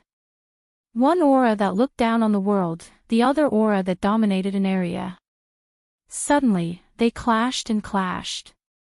Ordinary mortals might not be able to see anything, but the cultivators present were especially sensitive to auras. They immediately picked up on some clues and looked at Yu Qianqiu in shock. They could clearly sense the decisive and murderous aura of a superior from Yu Qianqiu. It was impossible for someone who had not been an overlord for a long time to have such an aura. This was not something that could be faked easily. It might be able to deceive ordinary mortals, but in the eyes of a cultivator, it would be immediately exposed. At this moment, the scoundrel aura on Yu Qianqiu was nowhere to be seen. His entire person instantly changed. He looked at Yan Wuchen coldly and indifferently, without a trace of fear. In terms of aura, he could completely compete with Yan Wuchen. The people from the 4 great families did not expect Yu Qianqiu to have such a side to him. Purple Dress was slightly surprised, but she quickly calmed down. How could an ordinary person compare to Elder Bai's disciple? Yan Wuchen frowned slightly. His gaze paused on the black broadsword. He turned to look at the crowd and said, "The 10,000 demons agree with Yu Qianqiu's distribution method." After saying that, he continued walking forward. When he brushed past Yu Qianqiu, he stopped and tilted his head to say, "I heard that little brother is a talent of the younger generation. Seeing you today, you really do live up to your reputation." "Senior Yan, you flatter me," Yu Qianqiu replied indifferently. "I heard that little brother has already accepted Palace Lord Bu's invitation. When the time comes, I will find a chance to have a chat with little brother." "Senior, I admire your elegance. It is more than I could ask for. If there is a chance, I will definitely pay you a visit." Yu Qianqiu bowed slightly and said. A negotiation between real superiors did not require too much nonsense. The exchange of conditions was reached with a look and a sentence. The meaning was simple. During the competition, Qiu Wuyuan drove you away. I am now sacrificing a lot of benefits to compensate you. Let's forget about what happened in the past. Courtesy demands reciprocity. The other party had made a lot of concessions, and he did not lose anything. Naturally, Yu Qianqiu agreed. Yan Wuchen nodded and walked into the Cultivation Alliance. Ji Nian, Fan Benlei, and the others also walked past Yu Qianqiu. Dongfang Chang Hao paused for a moment before he turned around and said to everyone, "Supporting Immortals Island agrees with Yu Qianqiu's distribution method." He took a deep look at Yu Qianqiu. The higher-ups of Supporting Immortals Island had long been informed by the sect master not to provoke Yu Qianqiu. Although Feng Xiangtian did not explain clearly, there must be something unusual behind it. After a few people who seemed to be more powerful went in. Chiao Wuyuan and Quan Deming looked at each other, and the latter said in a clear voice, "Does anyone have a different opinion?" All the sects were a little surprised. Why did even Yen Wuchen give in? This is a little strange. At this moment, Yuan Jokue of the Hexapath Demon sect suddenly said loudly, "The Hexapath Demon sect has no opinion." All the sects were stunned again. Yuan Jokue was at odds with Yu Qianchou just a moment ago. Why did his attitude change so quickly? Yu Qianchou was also a little puzzled. On the other side, Hua Yinhui of the Moon Clan also said, "The Moon Clan has no opinion either." Everyone looked at each other. Chiao Wuyuan looked around and said in a deep voice, "If no one objects, then this matter is decided." He naturally supported his master's decision. After a while, still no one said anything. Chiao Wuyuan didn't say anything more. He took out a storage pouch and handed it to Quan Deming of Supporting Immortal Island. Then, he took out 2 storage pouches and handed them to Yu Qianchou. Yu Qianchou took it and quickly counted it with his divine sense. After confirming that there were 400 million, he directly stuffed it into the storage bag. Then, he picked up the broadsword on the ground and put it away with satisfaction. It seemed that he was not going to maintain fairness and justice anymore. The remaining 200 million was divided according to the proportion of the capital contribution. Yu Qianchou stuffed a few million into his storage bag. Patting his storage bag, he slowly walked to Quan Deming's side and glanced at his storage bag. It was as if he was saying, "Now that you have money, it's time for you to pay me what you owe me." Quan Deming shook his head and bitterly smiled. He took out a bag of holding and gave it to Yu Qianchou. Yu Qianchou looked at it. 50 million was not a small amount, so he put it away. He didn't say much and casually walked out of the Cultivation Alliance. Everyone looked at him with indescribable feelings. They did not expect that supporting Immortals Island and the 10,000 demons would not get the biggest profit. Instead, they were taken advantage of by him. They made a lot of money. Ze followed him out excitedly. The two of them did not say goodbye to the 4 families and left. 100 Flower House. Yu Qianchou returned to his room and was about to do some private things. Who knew that Ze would follow him? He asked, "Don't you know that it is dangerous for a man and a woman to be alone in a room?" Ze subconsciously looked around. She did not seem to know where the danger was. She asked weakly, "Yu Qianchou, how much did we earn this time?" "Nearly 460 million. Why do you ask?" Yu Qianchou asked suspiciously, "Do you want to buy something again?" "No, I was just asking," Ze said excitedly. She looked like a money grubber. Yu Qianchou could not bear to see a beauty like this. He took her hand and sent her out of the room. He closed the door and said, "Go back to your room. Don't run around. Don't disturb my rest." Oh. Ziyi's footsteps could be heard as she walked back to her room. Yu Qianchou locked the door and windows and looked around the room. After confirming that there was no one around, he disappeared from the room. In Utopia's military camp, Guanyu looked at the 3 storage bags on the table and clicked his tongue. 500 million. In just a few months, he had obtained 500 million. Were spirit stones in the cultivation world so easy to obtain? How is the consumption of the limit-breaking pill?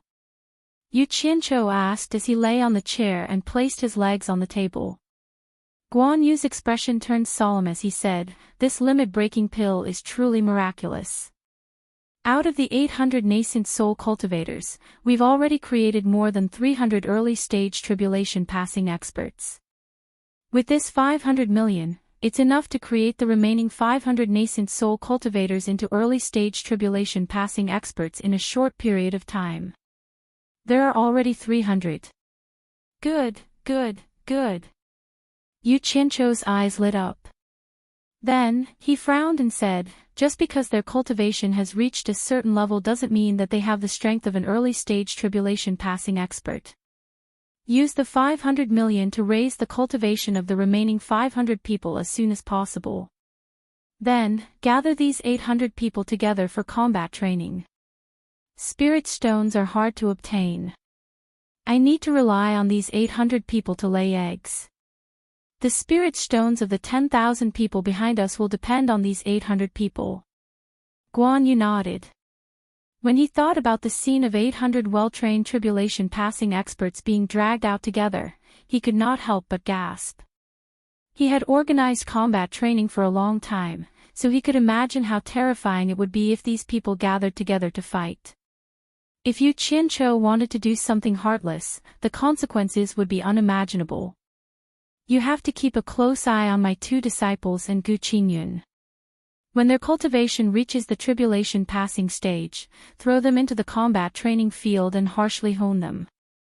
It would be best to treat them as hypothetical enemies in the army and torture them to death.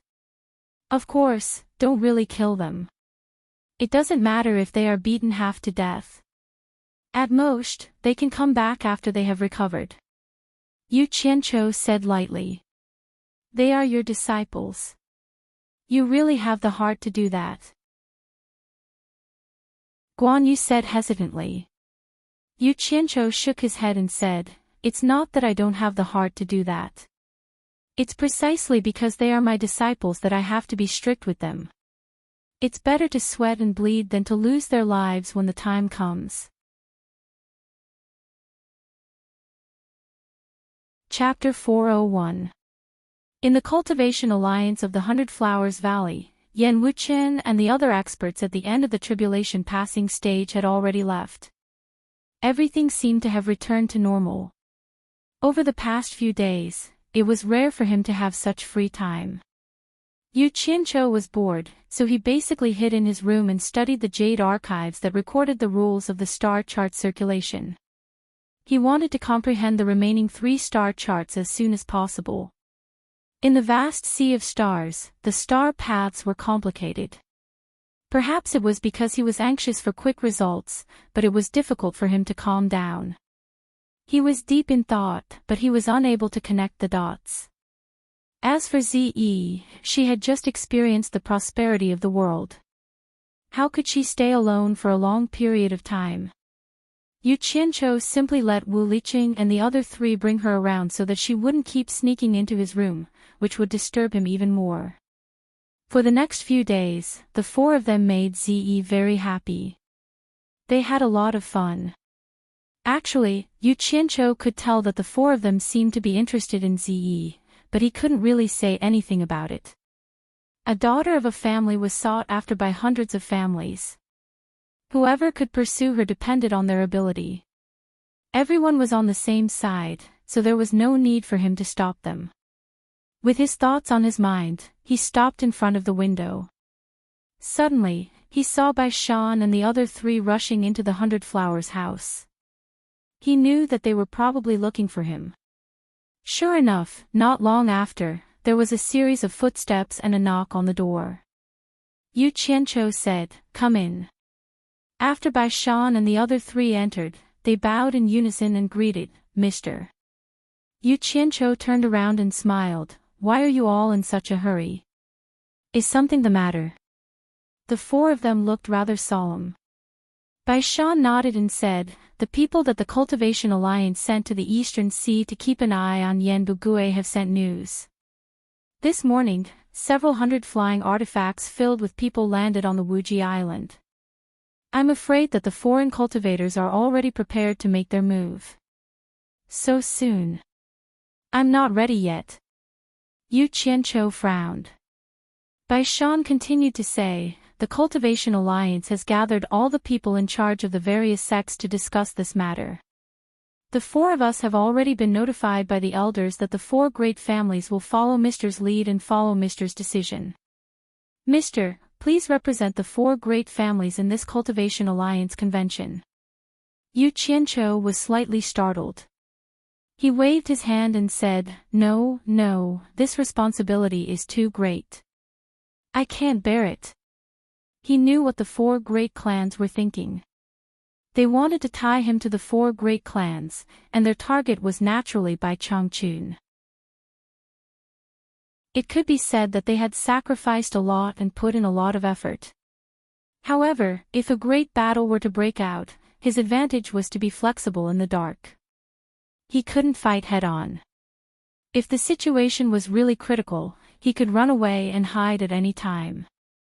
Dragging the 4 great clans with him was not a burden, but it was definitely inconvenient.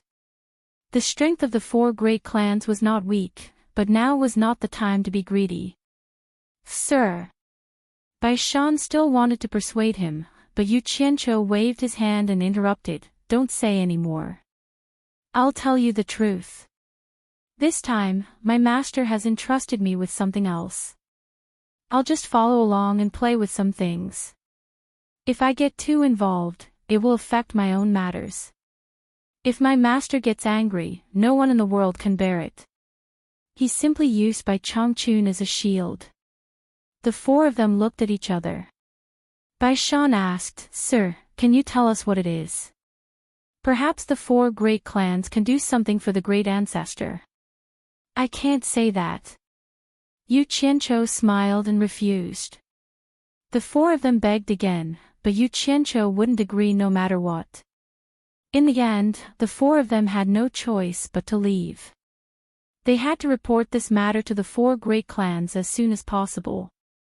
After the 4 of them left, he stood by the window and pondered for a long time. In the end, he went downstairs leisurely. He took a table, ordered some free food, and slowly enjoyed it alone. It was really leisurely. The shopkeeper of the 100 Flowers house was speechless. He had never seen such a righteous person who ate and drank for free. He didn't know how long he was going to stay. Just as he was enjoying his wine, Xiong Hui came in from outside the shop. He glanced inside and saw him. He quickly walked over and smiled, "You're in such a good mood. I volunteered to invite you. Give me some face and come with me to the Cultivation Alliance first." "Invite me?" Yu Qianqiu was startled. "Invite me for what?" "The lone cultivators nominated you to be their representative. You'll represent them to participate in the Alliance conference." Xiong Hui smiled. "Nominated me to be their representative? What a joke. I don't even know them. Tell them, I won't do it." Yu Qianqiu refused without saying anything. He subconsciously felt that there was a conspiracy. He had just rejected the 4 great clans, and now there was a group of lone cultivators. Who knew them? "That's good. Why don't you go? Others can't even beg for it." Xiong Hui felt strange. "Good." Yu Qianqiu's hand paused. He asked, "What's good about it?" "The fact that the lone cultivators recommended you means that everyone recognizes your strength. They believe that you can protect their interests. That's what everyone wants. Isn't that a good thing?" Xiong Hui said matter-of-factly. Yu Qianqiu was still doubtful. Xiong Hui cupped his hands and said, "Yu Qianqiu, just give me some face and go. I've said in front of Elder Quan that I'll definitely invite you. If you don't go, I'll be laughed at." After begging and pestering, Yu Qianqiu finally couldn't resist his begging and was kicked out of the 100 Flowers house. On the way, Yu Qianqiu said solemnly, "I'll see what it is first. If it's a thankless task, tell them to find someone else as soon as possible. As long as you go, I'll be able to report. Even if you turn around and come back, it's none of my business." Xiong Hui smiled. Yu Qianqiu looked at him in surprise. He had a look that said, "You're so cruel." He didn't know when this guy became so smart. He used to think he was stupid. Actually, there were only a few hundred lone cultivators who joined the Cultivation Alliance. Their cultivation levels weren't too bad either. At the very least, they were at the core formation stage. Those with low cultivation levels were still worrying about earning spiritual stones for cultivation. They didn't have the time to think about how to integrate into the upper class of the cultivation world. Even if they had the intention, they might not even be willing to look them in the eye. Outside the Cultivation Alliance, Xionghui led Yu Qianqiu to more than 600 lone cultivators in different clothes. There were men and women, old and young, and their cultivation levels varied. Yu Qianqiu glanced at the crowd roughly and found that many of them had higher cultivation levels than him. With a puzzled expression, he cupped his hands and said, "I'm Yu Qianqiu. Although I'm also a lone cultivator, I don't know why I'm chosen to be the representative of the lone cultivators." The group of people looked at Yu Qianqiu with awe. This was the guy who had caused a stir in the past. A few days ago, he even killed 2 cultivators in the middle stage of the tribulation passing stage. It was said that he had taken a big bite out of the big sect's hands. It was said that he had 400 to 500 million. When had such a powerful lone cultivator appeared in the cultivation world? Not only did he steal from the big sect's mouths, it was said that he had also publicly threatened the other sections. Even the old devil, Yan Wuchen, had to give him face. As a fellow lone cultivator, who else could we recommend if not you? If it were someone else, we wouldn't be convinced. At this time, a man with a thick beard came out and cupped his hands. "Mr. Yu, we are a part of the Chinese cultivation world. Now that the Chinese cultivation world is facing a foreign invasion, we are willing to do our best. However, although we have this intention, the other sects may not take us seriously. You have a high cultivation level and are famous in the cultivation world. Both the righteous and demonic sects have to give you some face. With you as the representative of the lone cultivators, I believe that the big sects will not look down on us because of you. At least, they won't let us be wronged for nothing. Therefore, we recommend you to be our representative. If it were someone else, I, Hong Ming, would be the first to be unconvinced." "Yes, if it were someone else, we wouldn't be convinced. Please don't refuse, sir, we believe in you." The group of people chattered. "So that's how it is." Yu Qianqiu looked at the crowd thoughtfully. If the sects were the regular army, then these people were the guerrillas. It was hard to refuse such kindness. Could it be that I have to be the guerrilla leader again? Guerrillas were good. If they could win, they would fight. If they couldn't, they would run. Most importantly, they had more freedom. They could also find an excuse not to fight head-on. This representative was worth it. Since you all think so highly of me, I have no reason to refuse. Shall I give it a try? Yu Qianqiu said. "Thank you, sir." The bearded lone cultivator, Hong Ming, was the first to reply. The others also echoed him. It was not orderly at all. They were indeed the characteristics of lone cultivators. Yu Qianqiu frowned. The words unorganized and undisciplined appeared in his mind. However, he did not say anything and nodded to Xionghui. Xionghui led him into the Cultivation Alliance. As soon as they entered, they saw hundreds of sex representatives surrounding the flat ground, discussing non-stop. The big sect sat in the center circle. Bai Shan was also among them. However, he did not see anyone else from the 4 big clans. Bai Shan was probably the representative of the 4 big clans. Xionghui reported to Quan Deming and retreated. Everyone's eyes were focused on Yu Qianqiu. They had a strange look on their faces. This guy had become the representative of lone cultivators in the blink of an eye. Yu Qianqiu did not care about that. He grabbed a futon and threw it on the ground. He sat on the outermost circle. The small sex representatives on both sides subconsciously moved to the left and right. Although he was the representative of the non-mainstream lone cultivators, he was a person who liked to be in the limelight. Ordinary small sects would not dare to provoke him. The sects continued to discuss. Yu Qianqiu did not say anything and listened quietly.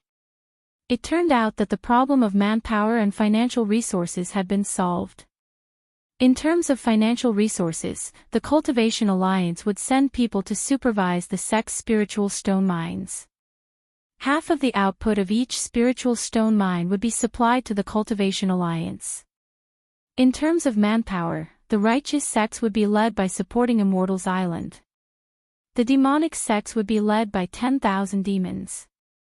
The allocation of resources between the righteous and demonic sects would be coordinated by supporting Immortals Island and 10,000 demons. It seemed that when the sects faced the threat of life and death, the previous problems were no longer a problem. They were quickly solved. As for what happened after that, Yu Qianqiu listened to it. It was all about the righteous and demonic sects preparing for war. There was also the issue of spiritual stone distribution. No one talked about the lone cultivators. This was a good thing, but since so many lone cultivators had joined the Cultivation Alliance, why didn't the lone cultivators get a share of the activity funds? As the representative of the lone cultivators, if he did not fight for it, who would fight for it? He had just taken office, and he was not given any funds. This was clearly a slap to his face. Yu Qianqiu's face darkened. He slowly stood up and said in a low voice, "I have an opinion." Chapter 402. Everyone turned to look and were slightly stunned when they saw that it was him. They did not know what he had to say, but his expression did not look too good. Qiu Wuyuan rubbed his head, feeling a headache coming on. It was fine if this guy did not speak, but once he did, it was hard to imagine what he would say. His opinions were always hard to bear. Why did he always feel helpless every time he met this guy? He sighed and asked, "Brother Yu, why don't you share your opinions with us?" Yu Qianqiu cupped his fists expressionlessly and said, "I'm not sure if everyone knows, but I'm fortunate enough to be the representative of the itinerant cultivators who are temporarily residing in the Chinese cultivation world." Everyone looked at each other. Bai Shan frowned and thought, "You're not willing to be the representative of the 4 major clans, but the representative of the itinerant cultivators. What's the meaning of this?" Qiu Wuyuan nodded and said, "Of course we know about this." "What are you trying to say?" "I want to ask everyone. Every sect has a share in the distribution of the spirit stones. Why aren't there any for the itinerant cultivators? They are also willing to do their bit for the Chinese cultivation world. Why do you have to treat them differently? This seems to be unfair. I hope everyone can consider the itinerant cultivators and allocate a share from the budget." Yu Qianqiu said solemnly. "For money again." Everyone was speechless. Qiu Wuyuan looked around and said, "This money was gathered from the daily mining of the spirit stone mines by the various sections. It is only natural for it to be returned to the hands of the various sects when it is needed. Wandering cultivators did not contribute a single spirit stone, yet they have to take a share. This is indeed a bit unreasonable. Brother Yu, you're making things difficult for us." "That's right. That's right. How can we split the money without contributing anything?" The sects roared in agreement. "Everyone, please listen to me." Yu Qianqiu cupped his fists at everyone. After the discussion died down, he continued, "I, Yu Qianqiu, have always been the most reasonable person. I would never do something so unreasonable. Itinerant cultivators were weak in the cultivation world. It was impossible for them to occupy famous mountains and great lakes to mine spirit stones like the various sects, so where would they get the money to hand it over? They had always lived and died on their own.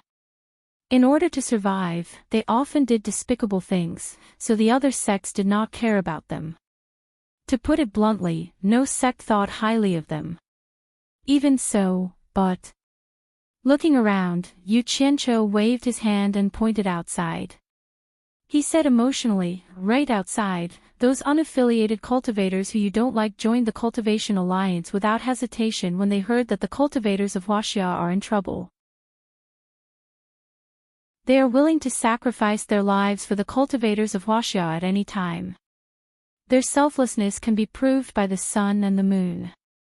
Yu Qianqiu. Qiu Wuyuan couldn't bear to listen any longer, and couldn't help but interrupt.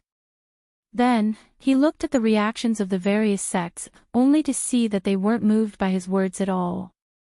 The expressions on their faces were very strange, and it was clear that they were thinking the same thing as him. Brother Yu, just tell me how much money you want. But let me make it clear first, if you ask for too much, we won't give you any more. Qiu Wuyuan was too lazy to beat around the bush with him. If he really went around in circles, who knew where he would end up, and the loss might be even greater. Yu Qianqiu's expression softened a little. It was fine as long as he gave money. For such things, if you did not ask for it, they would not give it to you. You would only have a chance if you asked for it. No matter how much it was better than nothing. Therefore, he nodded in relief. Actually, they never asked me, their representative, to make any requests to the Cultivation Alliance. But I feel that with a stable source of spirit stones, the hearts of the people will be stable, and it will be easier to command. Senior Qiu, there are more than 600 people outside. How about 100 superior grade spirit stones per month for each of them? You're crazy. Qiu Wuyuan was almost roaring. The palace master of 10,000 demons, can't even get 100 superior grade spirit stones per month. You want us to give each of them 100 superior grade spirit stones per month for a group of lone cultivators? Yu Qianqiu, you've gone too far. The criticism from the various sects came one after another, and it was simply the anger of the crowd. Yu Qianqiu was stunned for a moment before he reacted. In recent years, he had gotten used to earning a lot of money, and he had almost forgotten that each faction's money was also accumulated over many years. He had never heard of anyone receiving more than 100 high-grade spirit stones in a month, not even 50 high-grade spirit stones. Some sects even distributed low-grade spirit stones and a dozen low-grade spirit stones. Of course, the people with high positions in the various sects could use a lot of spirit stones, but it was completely different from receiving them according to the rules. Damn it. I've broadened my horizons too fast, and I almost forgot the days when I was poor.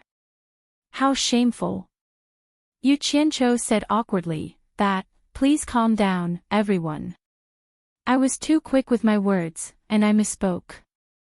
I said 1 superior grade spirit stone as 100 superior grade spirit stones, please don't misunderstand. I think you're so rich that 100 superior grade spirit stones are nothing to you, right? The Luo sect's Zhu Xianxian couldn't help but say. When everyone heard this, they looked at Yu Qianqiu in deep thought. This guy was young, but he had a lot of money on him. Just the money he had gotten in this period of time, 100 upper-grade spirit stones was not even a drop in the bucket. Zhu, what do you mean by that? Yu Qianqiu glanced at him coldly, and his tone darkened. He raised his eyebrows and said, I've said something wrong, and I've already apologized. Are you trying to pick a fight with me? If so, just say it, I'll play with you anytime. Zhu Xianxian was also a dignified De Luo sect's representative. After being provoked in front of everyone, how could he bear it? Even if he could bear it, he couldn't.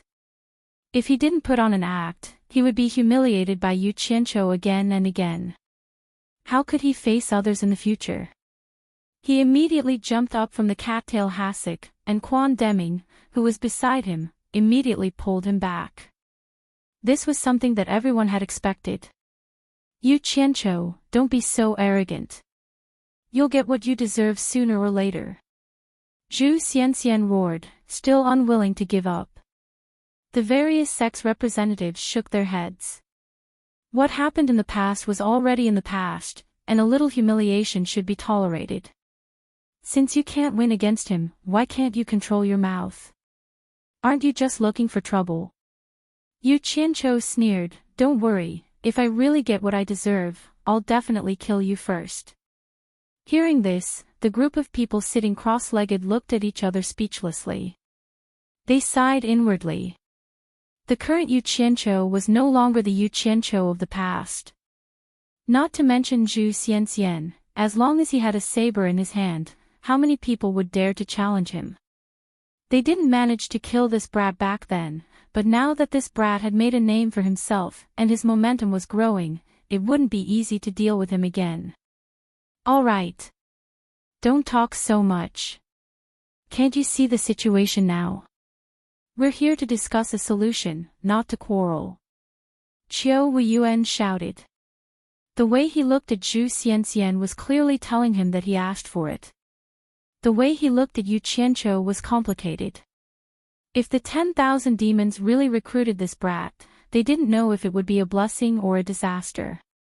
No matter where he went, he would get into trouble. Those loose cultivators were really ruthless. They actually pushed this brat out to be their representative. Who knew what trouble he would cause in the future? Quan Deming helplessly pushed Zhu Xianxian back to the cattail hassock, then looked at Yu Qianqiu and said, Yu Qianqiu, it's impossible to get one top-grade spirit stone. Only the disciples who are always ready for battle can get one top-grade spirit stone every month. The loose cultivators that you represent have not been assigned any missions yet. How can they enjoy the same treatment as the disciples who are always in danger? You keep saying that it's fair, but do you think it's fair? That didn't seem right. Yu Qianqiu scratched his nose and said, Elder Quan, there are at least tens of thousands of disciples from all the sects who are ready for battle, and I only have about 600 people here. One spirit stone per person, that's only about 600 in a month. Compared to the huge financial resources of the entire Cultivation Alliance, this is a small amount. Do you think you can make an exception? He still wanted to fight for it. No matter how big their financial resources are, they're still prepared. Once the war starts, the consumption of elixirs and instruments will be huge, and they need to spend a lot of money to purchase them. Also, a large amount of money is used as a reward, and it's not something that can be given to anyone, Quan Deming explained. If it was someone else, they would have been thrown out long ago. Who would have bothered to bargain with him and explain so much? Then how much can you give? Yu Qianqiu frowned. Quan Deming and Qiu Weiyuan exchanged a look, and Qiu Weiyuan looked at the crowd and shook his head. Since these 600 individual cultivators are also members of the Cultivation Alliance, I suggest we reduce the spiritual stones given by half, and give them 50 mid-grade spiritual stones. What do you guys think? After a month, it's only about 300 top-grade spiritual stones. I think it's acceptable. Quan Deming nodded. I think it's acceptable too, Bai Shan, who represented the 4 major families, said. Hua Yinue from the Moon Clan also said it was acceptable, followed by Yuan Jiukue from the Six Paths Demon Clan. Everyone couldn't help but look at Yuan Jiukue. The first 2 families were still understandable, but since when did the Six Paths Demon Clan stand on Yu Qianqiu's side? Yu Qianqiu was also a little puzzled. What did this old guy mean by showing his goodwill so many times? The other sects wouldn't start a feud with Yu Qianqiu over a mere 300 spiritual stones in front of him.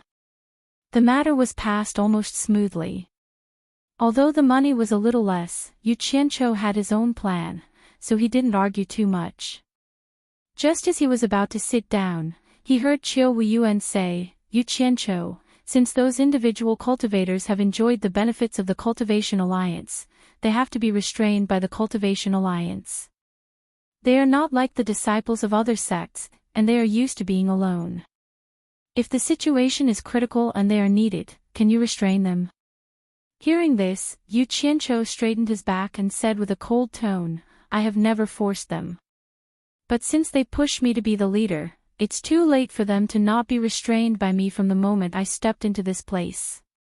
If one doesn't listen, I'll kill one. If 2 don't listen, I'll kill a pair. If worse comes to worst, I'll kill them all. Hearing this, everyone's heart trembled. This madman might really do something like that. At first, they thought that those individual cultivators were cunning and pushed him to be the leader.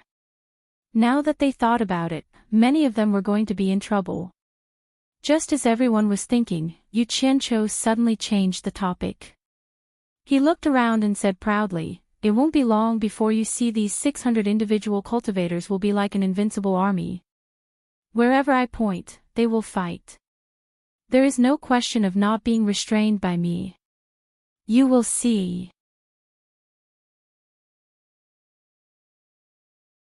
Chapter 403. Hearing this, everyone was stunned for a moment before they smiled. It was a fool's dream to command a group of rogue cultivators as an army in the secular world in a short period of time. Not to mention rogue cultivators, even among the disciples of the various sects, how many of them had the spirit to sacrifice themselves and put their lives in the hands of others? This matter was passed off as a joke, and no one cared about it. They continued to discuss the issue of coordination and command between the various sections. Yu Qianqiu sat at the back and listened to him obediently. The various sects seemed to be trying their best to avoid the issue of rogue cultivators. From the beginning to the end, no one proposed to assign tasks to the rogue cultivators. In reality, no one wanted to provoke him, lest this guy ask for money again if they were to get involved. Although it had nothing to do with him, Yu Qianqiu listened very seriously. After the discussion, he was the first to walk out of the Cultivation Alliance. Outside the door, a group of rogue cultivators had not left. They were chatting idly while waiting for him.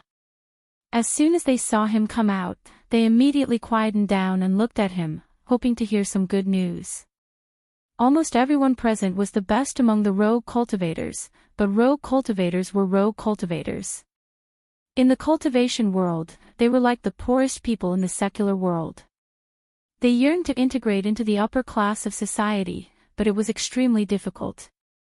Therefore, they hoped to use this opportunity to gain the recognition of the various sections. Yu Qianqiu paced back and forth on the steps outside the door. After thinking for a while, he stopped and looked at the crowd with a faint smile. Just now, some of you questioned me as the representative of the rogue cultivators. You're afraid that I won't be able to restrain you at the critical moment. Although I've already patted my chest and promised, I still want to know the truth from everyone.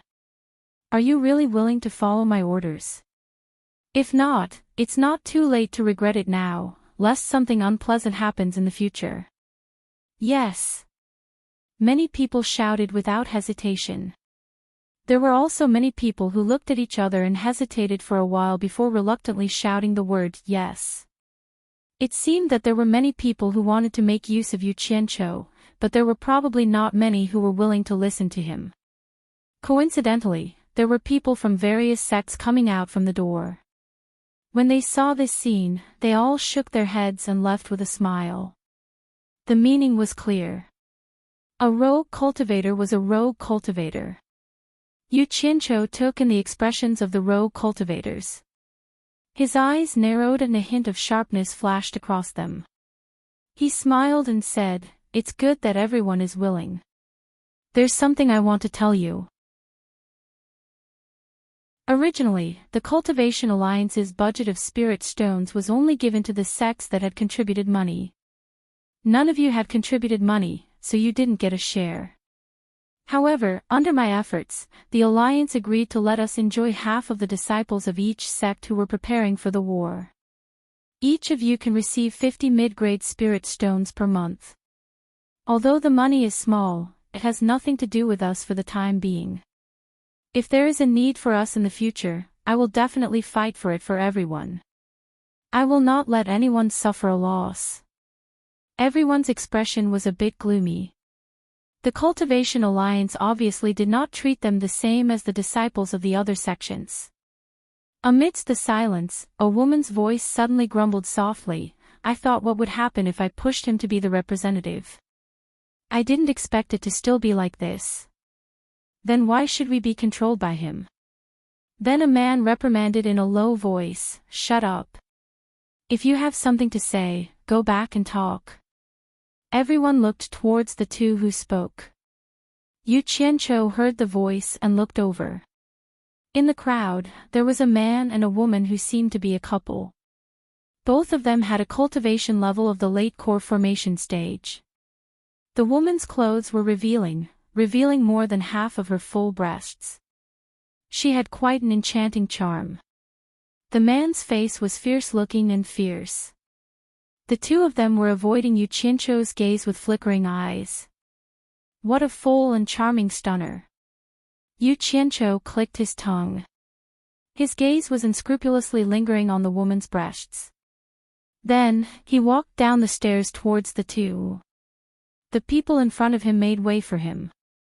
When he arrived in front of the two, he looked at the woman and asked with a smile, "I wonder if this beauty is already taken?" His gaze was still constantly taking advantage of her. When everyone heard this, they were stunned. They didn't expect that this Yu Qianqiu was also a lecher. At first, the two of them panicked. They thought that Yu Qianqiu wanted to do something. They didn't expect him to say something like this. After the woman recovered from her shock, an amorous expression appeared on her face. Her bright eyes were watery as she looked at him. The man's face was filled with shame and anger. He looked at Yu Qianqiu in front of him as if he was trying his best to suppress his anger. He gritted his teeth and said, "Mister, please behave yourself. We are dual cultivation partners." "Oh. So that's how it is." Yu Qianqiu nodded slightly. He looked at the man and smiled. "I said before that if you don't want to listen to my orders, it's not too late to regret it. Otherwise, something unpleasant will happen in the future." However, someone just said that he was willing, but in the blink of an eye, he changed his mind. "He's clearly playing with me. What do you think we should do with people who go back on their words?" The woman already felt that something was wrong. She subconsciously retreated. The man quickly cupped his hands and said, "Mister, please forgive me." Yu Qianqiu waved his hand and interrupted him. He pointed at the woman and said, "Kill her, and I'll spare your life. Otherwise, we'll die together." The loose cultivators looked at each other speechlessly. This guy was going to kill someone if he was unhappy. Everyone slowly retreated, afraid that they would be caught in the crossfire. The man's expression changed. He and the woman both retreated. Suddenly, a cold light flashed from the storage pouch on their waists. The two immediately jumped onto their flying swords and tried to escape. Yu Qianqiu stood expressionlessly. In an instant, dozens of green lights shot out from his sleeves. With a hissing sound, they tore through the air and chased after the two of them. "Ah!" Two screams were heard. The green lights flashed in the air and two clouds of blood mist appeared. With Yu Qianqiu's current cultivation, he didn't even care about the middle stage of the tribulation passing stage. How could two cultivators in the late stage of the core formation stage be a match for him? He killed them easily. Along with the shrill screams, many people immediately dashed out from the Cultivation Alliance. Qiu Weiyuan, Quan Deming, and the others came out just in time to see the end. Dozens of green lights returned from the sky and slipped into Yu Qianqiu's sleeves. "What happened?" Quan Deming asked one of the disciples guarding the door. The disciple immediately told him what happened. Qiu Weiyuan, Quan Deming, and the others looked at each other. This guy really didn't hold back. Previously, he told them to kill one person if they didn't listen. If they didn't listen, he would kill both of them. The group of loose cultivators grieved. Many of them secretly regretted recommending Yu Qianqiu to be their leader. They didn't know what would happen to them in the future. It was too late to back out now. However, in the following period of time, Yu Qianqiu's actions greatly surprised everyone. He spent a sum of money to prepare a one-piece black suit for every loose cultivator. He even specially embroidered the word "loose cultivator" on the chest. Usually, he led everyone to tour around the 100 Flowers Valley every day. He called it unified training, but in fact, everyone just had to follow him to play. Every day, he left early and returned late. When he returned to the 100 Flowers Valley, he paid out of his own pocket and treated everyone to good wine and food for free. The group of people was confused and didn't know what he was doing. In the end, they were too lazy to think about it and simply followed him. After all, they didn't have to pay out of their own pocket. Therefore, a group of masked people could be seen in the 100 Flowers Valley every day. Not only were they masked, but the word embroidered on their chests told everyone who they were. Such an unusual action naturally attracted the attention of various sections.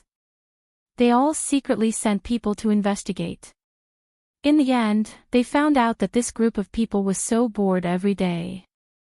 They were either hunting in the mountains or catching fish in the rivers. They were completely mystifying. In the end, they were too lazy to send people to investigate. Anyway, it was a group of loose cultivators.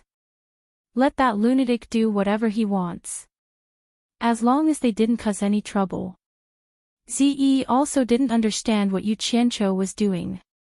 After playing with them a few times, she also felt bored. It was more fun to be with the 4 people who flattered her every day. Therefore, she went further and further with Bai Zizong and the other 3. In the beginning, they didn't return for 1 or 2 days, but now they didn't return for several days. Yu Qianqiu didn't care about her. He still led a group of masked loose cultivators to train. Half a month later, Yan Bugui's side began to launch a few probing attacks. Several small sects were wiped out by them. The Huaxia cultivators immediately made a decision. They couldn't be passive. They had to take the initiative to attack. The people of the righteous and devil sects were urgently mobilized. After setting up defenses in some important places, a large number of elites began to gather, preparing to attack Yan Bugui's lair, Wuji Island. In the headquarters of the Cultivation Alliance in the 100 Flowers Valley, except for some representatives of various sects, almost all the people who could be used were transferred away. The only one who didn't move was Yu Qianqiu and his group of loose cultivators. However, they also received a mission that was almost not dangerous. That was to help defend the headquarters of the Cultivation Alliance.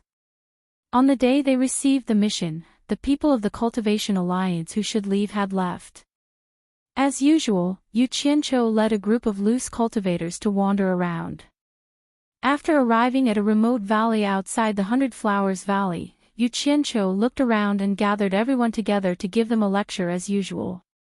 After giving his lecture, he continued to circle around this group of people who were standing in a disorderly manner with a smile. However, today was the day he had been planning for a long time. Something was destined to happen. He went around to the back of the hundreds of people. His smile suddenly became strange. He faced the crowd and opened his 5 fingers. A divine sense instantly shrouded everyone. Everyone immediately felt that something was wrong. When they came to their senses, the surrounding scene had changed. It was the same valley, but not even a blade of grass grew. Around them, there was another group of masked people holding Dharma artifacts. However, there was no word "loose cultivators" on their chests. They had already surrounded them. The only one who didn't wear a mask was a red-faced, long-bearded man in green. The man with an extraordinary bearing sat on an unusually strong horse. He stroked his beard and said in a deep voice, "You have all been surrounded by me. Give up the meaningless resistance and I will spare your lives." Where is this? How could this be? Who are you? The group of loose cultivators looked around in confusion. They didn't see Yu Qianqiu. In a panic, they quickly took out their Dharma artifacts and prepared to defend themselves. Guan Yu's phoenix eyes narrowed slightly. He raised his hand and waved. Without saying a word, the masked people around him each took out a handful of astral breaker talismans and threw them out. Bam, bam, bam. There was a loud explosion. The strong airwave shook the group of loose cultivators. Screams could be heard everywhere. Then, like wolves entering a flock of sheep, the masked people around them started a crazy massacre.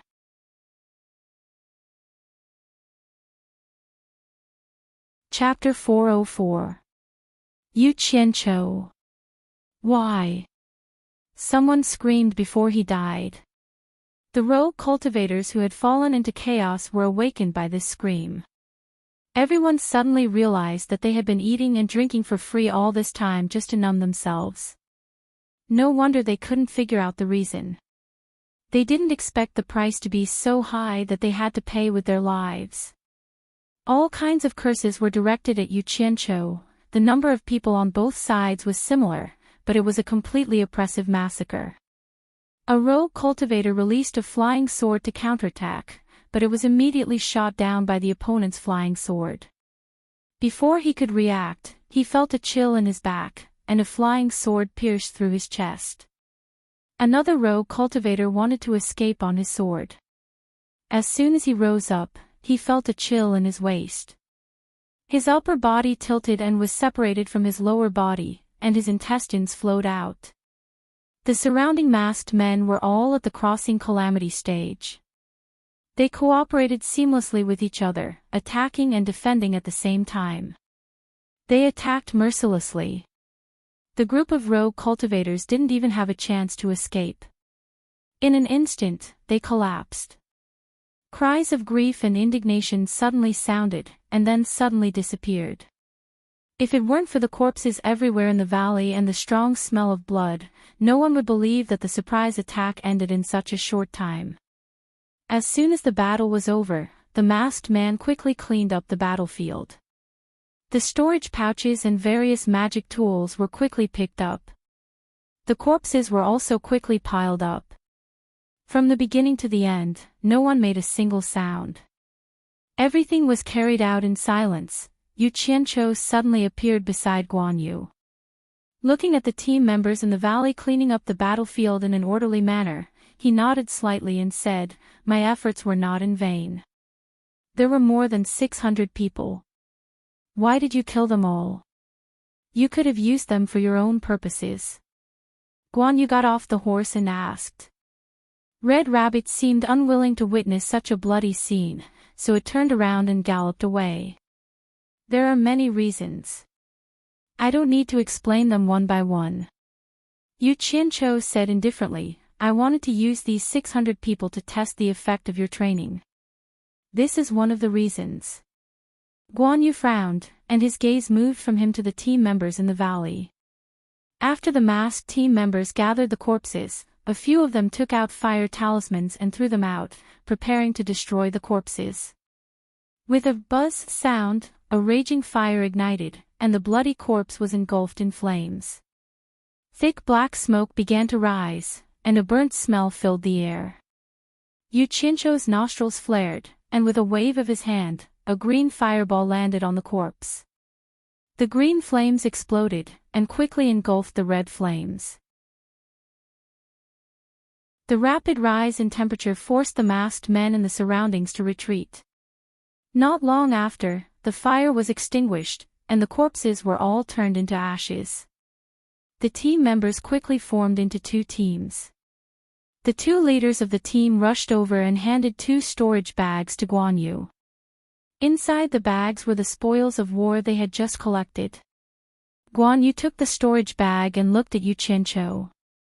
Seeing him nod, Guan Yu immediately turned around and shouted, "Change."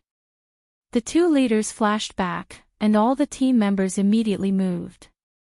They took off their masked clothes and stuffed them into the storage bag. Then, they took out another set of masked clothes from the storage bag and put them on. After they were done, the words "Rogue Cultivator" were written on their chests. There were also 600 people, and they were exactly the same as the 600 people who had just been massacred. However, their aura was completely different. They lined up neatly and stood solemnly.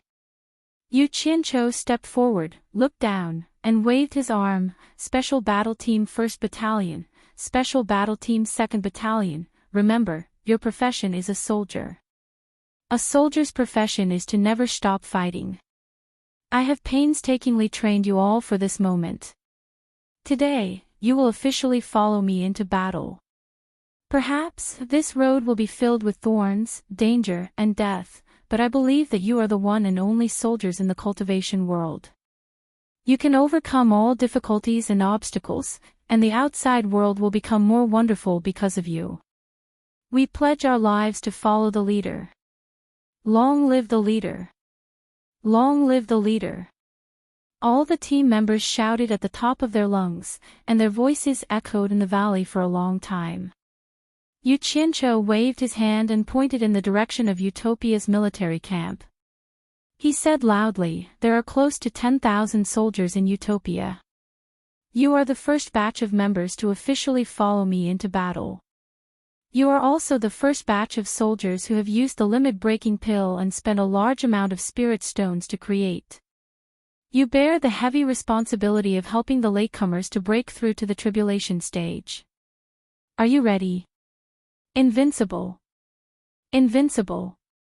All the team members were impassioned. I don't think that every cultivator can live forever, but... Yu Qianqiu suddenly waved his arms and shouted, "I can guarantee you that your bloody battle today will give your future generations a land without oppression and exploitation in Utopia. Those with outstanding battle achievements.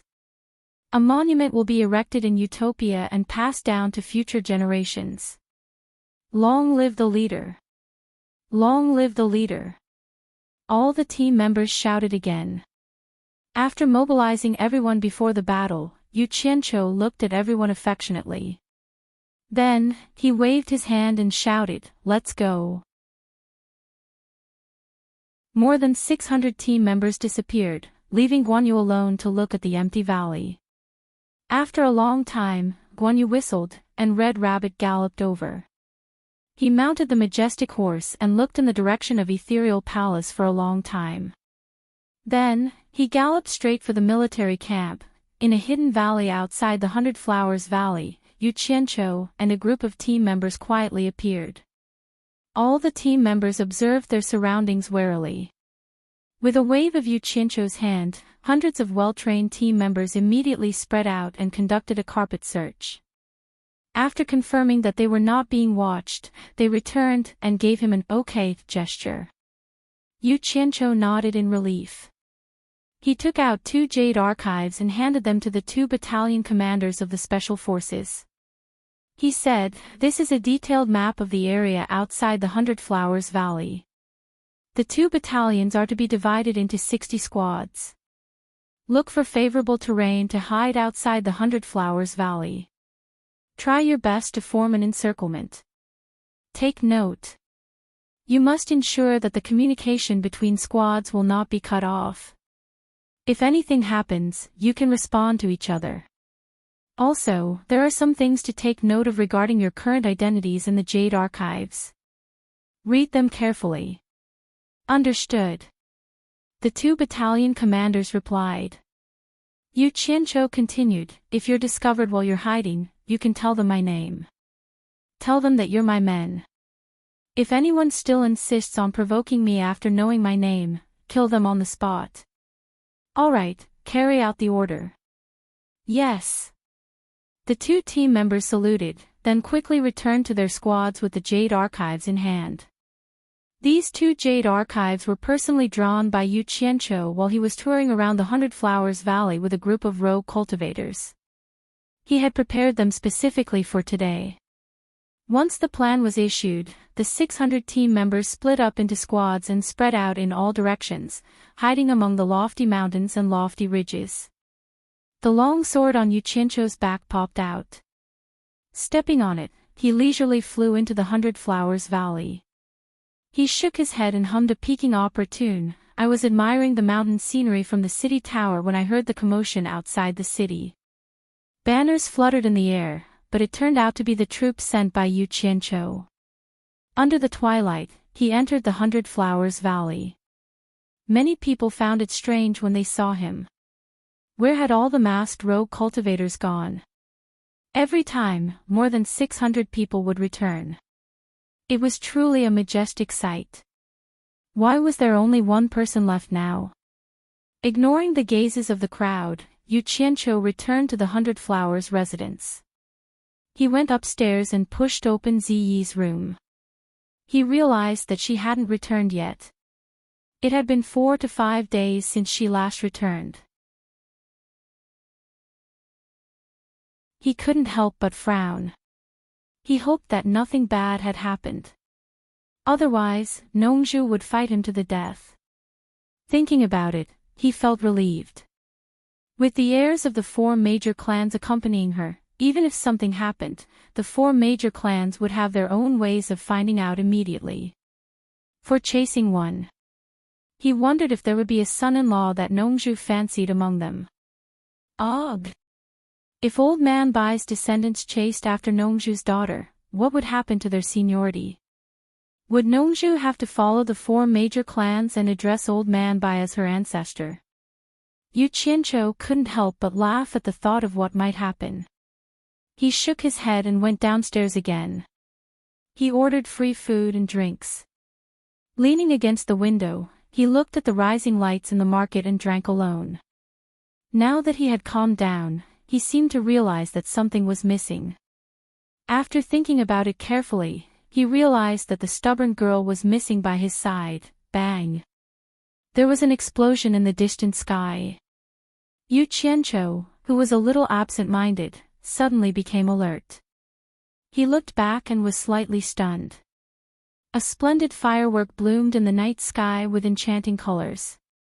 Then, a few more slowly rose and exploded in the sky one by one. Someone actually set off secular fireworks in the Hundred Flowers Valley. What a refined mood. Yu Qianqiu shook his head and smiled. He raised his glass and drank a little, enjoying the fireworks with the wine. The crescent moon that appeared behind the fireworks was particularly lonely. There was a river below the fireworks. The heirs of the 4 major clans kept taking out fireworks from their storage bags and placed them on the riverbank. Ziyi held a burning incense that flickered in her hand. She lit up a bunch of colorful flames and couldn't hide the excitement on her face. The brilliance of the sky and the brilliance of the reflection on the river echoed from afar. It was indeed a romantic scene under the night sky. These fireworks were bought by the 4 of them when they went to the secular world for fun. They were the kind of one-eyed salutes that could climb very high after being set off. They didn't know how many they bought, but the 4 of them kept placing them on the ground for Ziyi to light. Many people in the Hundred Flowers Valley were attracted by the fireworks. Gradually, many people gathered to watch from afar. Now that the war in the cultivation world had just begun, the atmosphere was tense. The sudden sight of this made people feel much more relaxed. Miss C.E., try this one. Bai Zizong held a firework that was as thick as a thigh and placed it on the ground. Ziyi took a new incense stick that Wu Liqing had lit up. She excitedly walked over and lit the fuse at the base. Bang! Even the ground slightly trembled. A bowl-sized ball of light rushed out and shot straight into the sky. Bang! It exploded, and the gorgeous colors spread across the sky. The expressions of the people below were also clearly illuminated. So it's these guys. After Yu Qianqiu ate and drank to his heart's content, he saw that the fireworks were still going off. He put his hands behind his back and came to see who had nothing better to do after eating. He didn't expect to see the 4 young masters sucking up to Ziyi. So beautiful. A woman murmured from the side. Yu Qianqiu turned his head and looked. Coincidentally, a firework exploded and light shot everywhere. The woman's face was right in front of his. When they saw each other clearly, they were both stunned.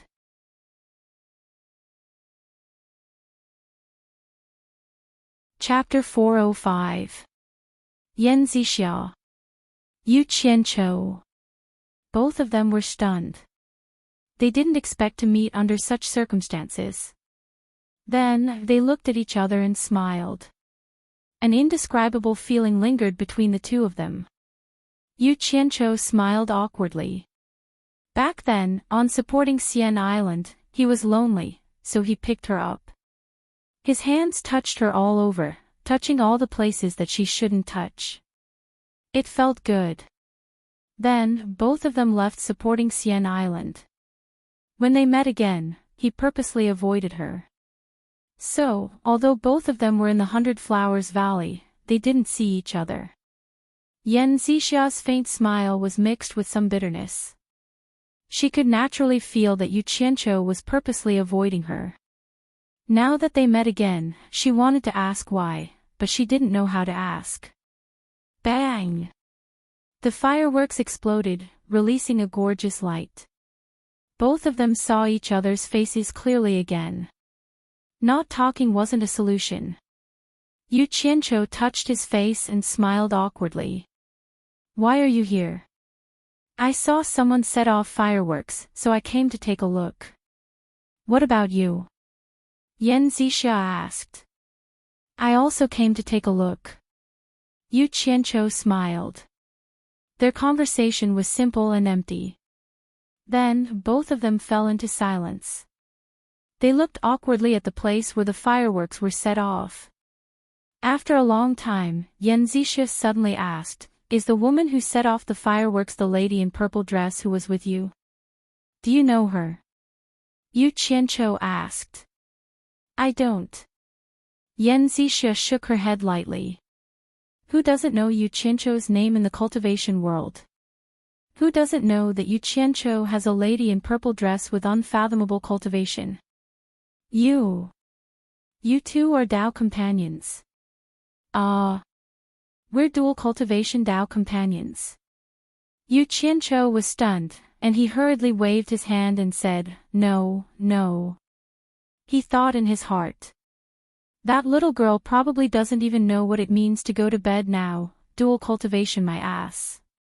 He pointed at Zi and the 4 young masters and said, Can't you see anything?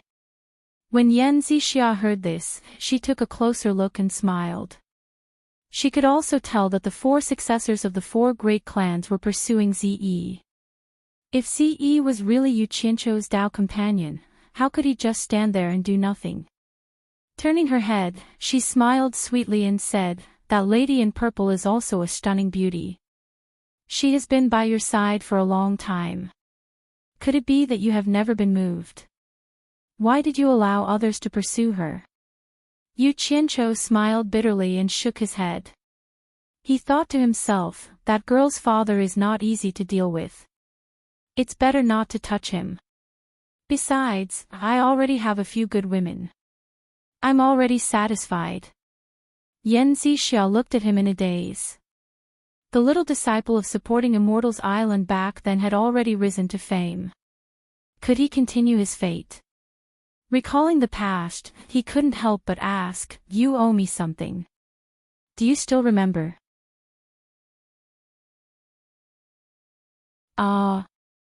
Yu Qianqiu was stunned. What do I owe you? It seems like you have forgotten. Yan Zixia looked at the sky and waited for a firework to explode. She smiled bitterly and said, You promised to compose a song for me. If you really forgot, then forget it. Yu Qianqiu was speechless. Thinking about it carefully, he did casually promise her back then. He almost forgot about it. He didn't expect her to remember it. Dong, dong, dong, dong. While the two of them were speechless, suddenly, a melodious sound of a zither could be heard. Even the bang-bang of the fireworks couldn't cover its penetrative power. It clearly spread across the wilderness. It was obvious that the person who played the zither injected true essence into it. The two of them couldn't help but look at each other. They were just talking about a song and someone was playing the zither. Wasn't it too much of a coincidence? The people who were watching the fireworks looked towards the source of the sound. On the other side of the river, under the cold moon and the brilliant fireworks, there was a beautiful woman in a red dress sitting on a giant rock that had been standing for God knows how many years. Her face was covered by a red veil, and there was a zither on her crossed legs. Her fingers were as delicate as jade, and the melodious sound of the zither could be heard. Although they couldn't see her face, judging from her demeanor, she must be an enchanting beauty. The people whispered to each other, not knowing where this mysterious woman came from. The few people who were setting off the fireworks stopped. The night sky returned to normal, and only the sound of the zither could be heard. Ze looked at Bai Zitsong and the other three people with a questioning gaze. The latter shook their heads, indicating that they didn't know who it was. I am a fox that has been cultivating for 1,000 years. 1,000 years of cultivation, 1,000 years of loneliness. In the dead of night, can anyone hear me crying? In the dim light, can anyone see me dancing? The woman plucked the strings of the zither and hummed a rhythm. Her voice was faint and moving, and it echoed across the wilderness. Isn't this the song you composed? Yen Zixia turned her head and asked. Ha! Oh! I think it is, Yu Qianqiu stuttered. His facial expression kept twitching. It was so interesting. The others couldn't tell who the woman was, but he could. Even if he couldn't see her, he could tell from the voice. Who else could it be other than his master's wife, the enchantress of 100 charms? He just didn't know why she came here to play the zither in the middle of the night. Ze was suspicious when she saw the woman, but when she heard the song, she couldn't hide the surprise on her face. Although she didn't know much about the world, Nongzhu was a master of music. Having been influenced for so many years, she could naturally tell the good from the bad. It was the first time for her to hear such a melodious and popular song. After singing a few lines, a sad story appeared in front of her. Isn't this song from Onquang White Fox? Bai Zitsong looked at the woman under the moonlight and frowned. Ze asked, You mean the song is called White Fox? I don't know, but many people say so. Bai Zitsong smiled. Ze nodded and said, It's a very appropriate song name. Miss Ze, you probably don't know yet. It said that this song was composed by Mr. Yu. Tan Fei smiled and said. You mean Yu Qianqiu? He can compose music. How is that possible? Ze was shocked. Then she shook her head and denied the rumor. Ever since she had known Yu Qianqiu, she had never seen that he had any talent in this area. It should be said that the man's words and actions were not even close to his ability to compose music. If he had half the demeanor of his master, she might have believed it. In short, it was impossible. In fact, this rumor had been around for a long time. But no one could imagine that Yu Qianqiu, who was known as a scum and a madman, could compose music and play the zither. Wu Liqing thought about it and couldn't help but laugh. He shook his head and said, It's just a rumor after all. Rumors may not be true. I also don't think Mr. Yu would do it. There's also a song called Dream of Mandarin Ducks and Butterflies. It's also a rare classic. It said that it was composed by Mr. Yu. If it was really composed by Mr. Yu, then, hee. Before Jingzuo finished his sentence, he and the others started laughing. They all thought it was a joke. Dream of Mandarin Ducks and Butterflies. Is it better than White Fox? Do you know how to sing it? Ze asked curiously. Just as she asked, the woman on the other side of the river finished her song. The melody of the zither changed. After the first song, another style of song was sung. Yesterday was like the flowing water in the east, far away from me. Today, my heart is in chaos, so much worry.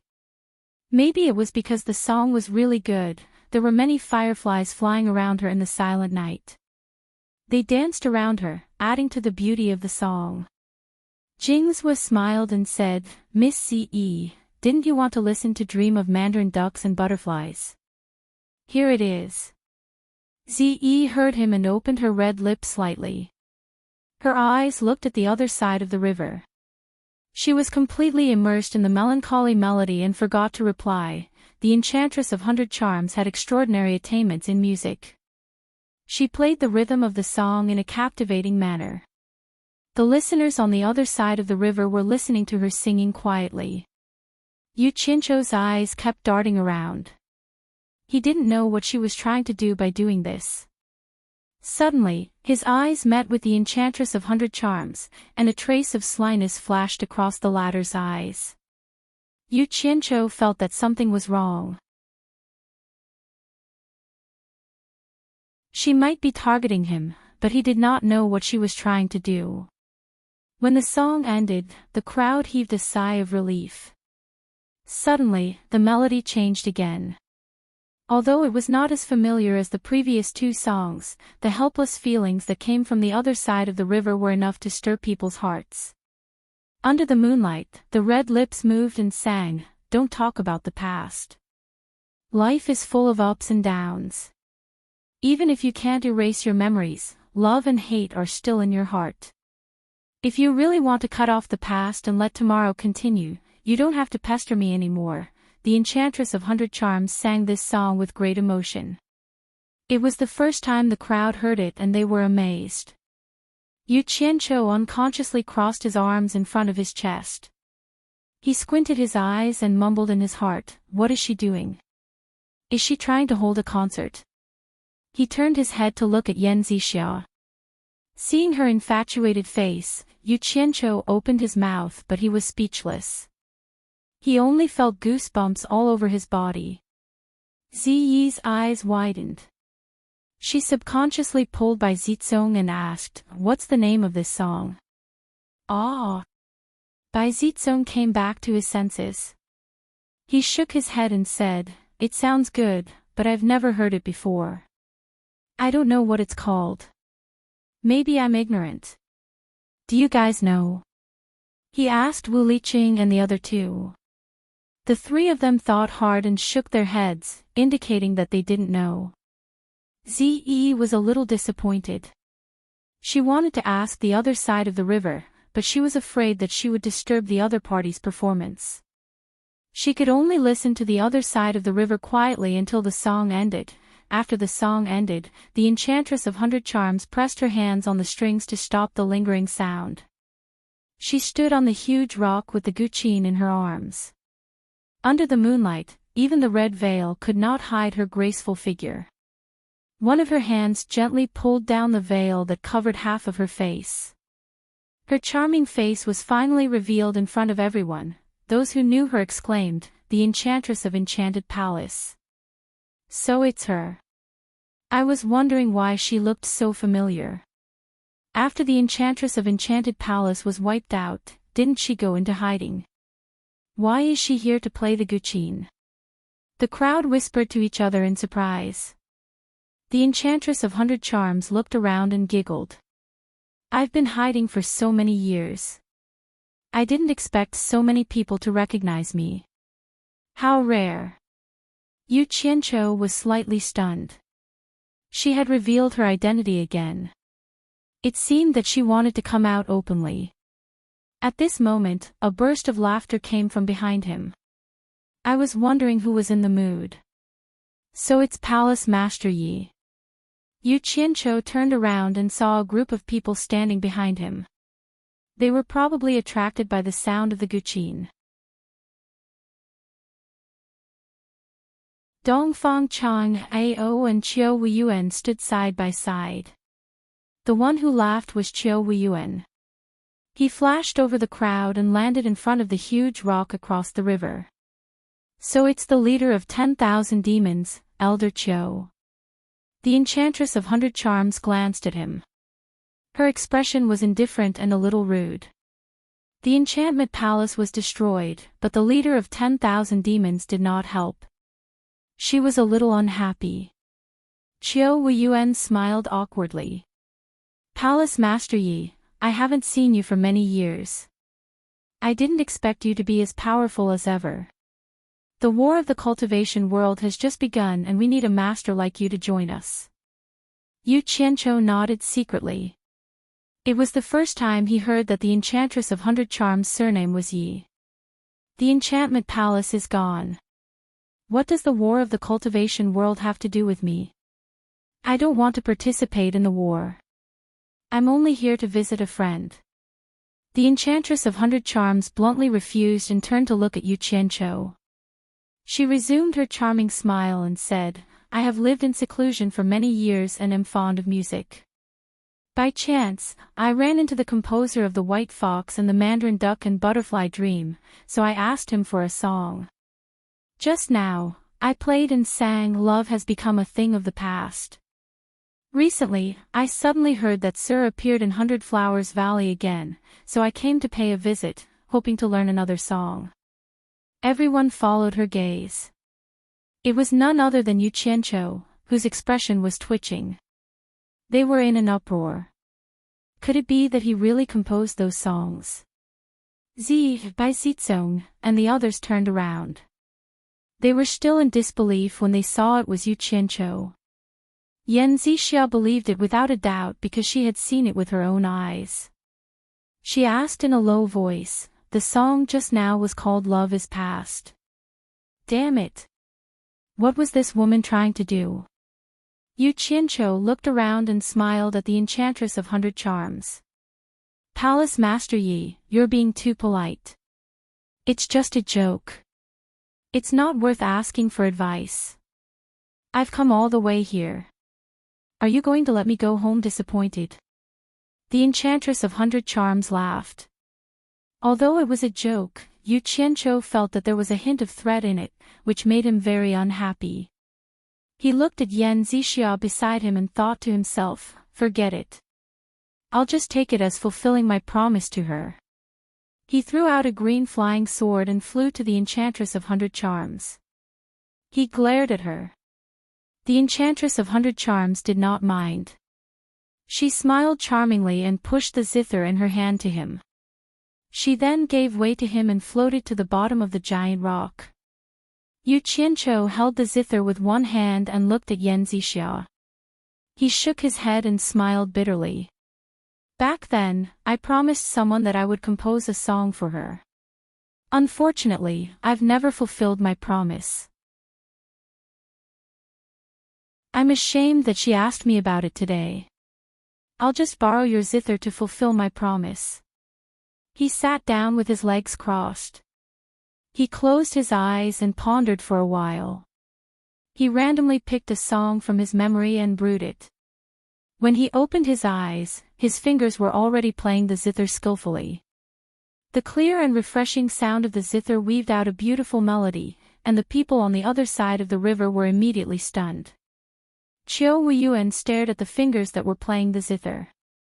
He realized that it was not an act. His mouth turned into a circle.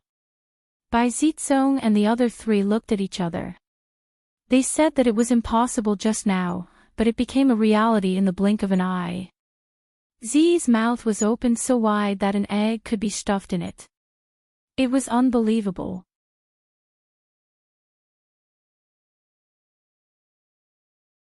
Chapter 406.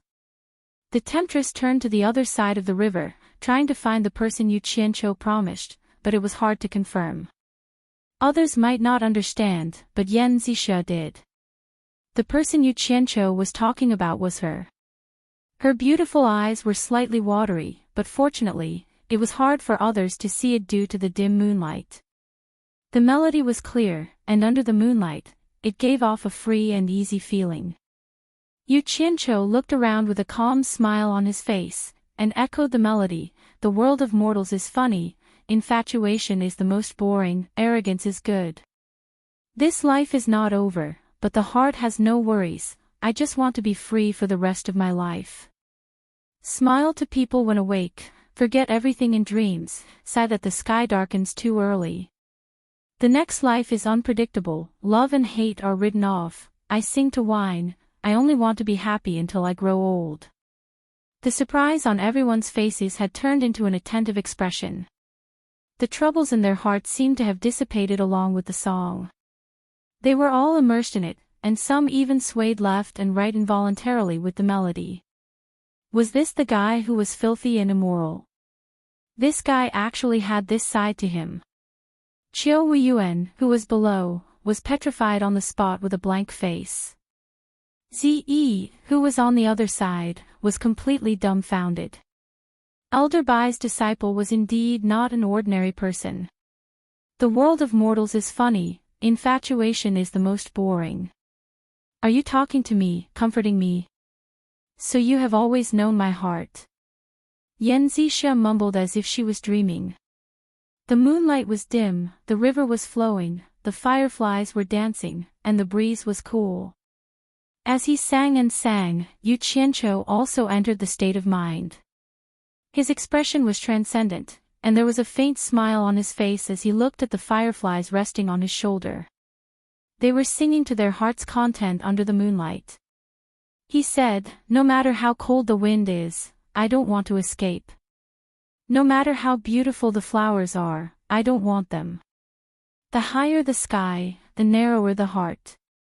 No matter how much karma there is, I get drunk alone. I cry today, I laugh tomorrow, I don't expect anyone to understand, I'm full of pride.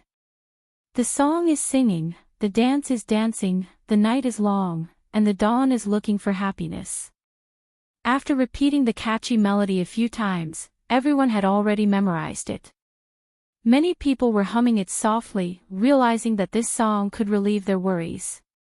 Music will eventually come to an end, and beauty cannot be preserved forever. The music slowly came to an end. Everyone was still immersed in the joy. Yu Qianqiu nodded slightly. It seemed that the performance was quite effective. Suddenly, he discovered that the Enchantress of 100 Charms was looking at him with a smile, full of ill intentions. He could not help but frown. Without saying a word, he picked up the zither on his knee and tossed it back to the other party. The Enchantress of Allure caught the zither that was rolling over and gently held it in her arms. Her face was filled with an enchanting smile as she let out a burst of bell-like giggles. She seemed to be very proud, which woke everyone up with a start. When everyone looked at Yu Qianqiu again, their gazes were filled with deep veneration. To be able to improvise such a beautiful and classic song, how many people in the world could do it? He was simply a heaven-sent genius. Chiu Weiyuan smacked his lips and swallowed his saliva. He did not understand music, but he could intuitively tell that it was beautiful. Even a boorish person like him wanted to let go of everything and have a good time after listening to it. It was obvious that this song was extraordinary. TSK TSK. Looking at Yu Qianqiu, he shook his head and exclaimed. This guy was not only good at acting shamelessly and fighting, but he could also play such a gentle song. It was really surprising. What a talent! What a gentle Scum! Yu Qianqiu stood up and was about to leave when the Enchantress of 100 Charms asked with a smile, "Mister, are you going to leave like this? A good song needs a good name. Since Mister has left the song, you should at least tell us the name of the song." Everyone looked at Yu Qianqiu and nodded slightly. This thing was not a treasure. It was not like he could eat it if he kept it in his mouth. Without hesitation, Yu Qianqiu said, "Let's call it a Xiao Hongqin." Xiao Hongqin. That Xiao Hongqin from Hongqin is so funny. Good name. The Enchantress of 100 Charms' eyes lit up and nodded in praise. Everyone else also whispered to each other. Yu Qianqiu took out a green flying sword from his long sleeve and stepped on it. The Enchantress of 100 Charms carried her zither and followed behind him. Yu Qianqiu looked back and immediately stopped in the air. The Enchantress of 100 Charms also stopped with a smile. "Palace Lord Yi, why are you following me?" Yu Qianqiu was surprised.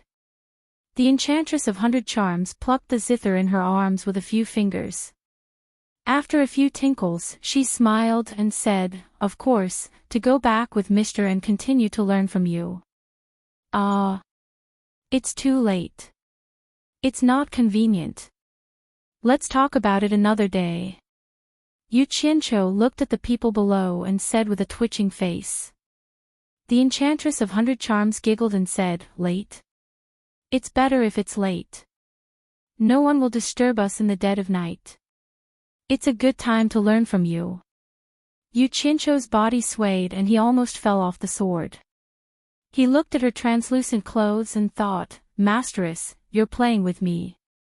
There are so many people below, and you dare to say such obscure words. What will others think if you go back with me dressed like this?" Everyone below looked at each other in dismay. The Enchantress of 100 Charms was famous for her charm. Although no one had seen her affairs with their own eyes, her dissolute reputation had long been widely known in the cultivation world. Now, this Scum was suitable for a slut, everyone thought so. Fortunately, Yu Qianqiu didn't know what the people below were thinking.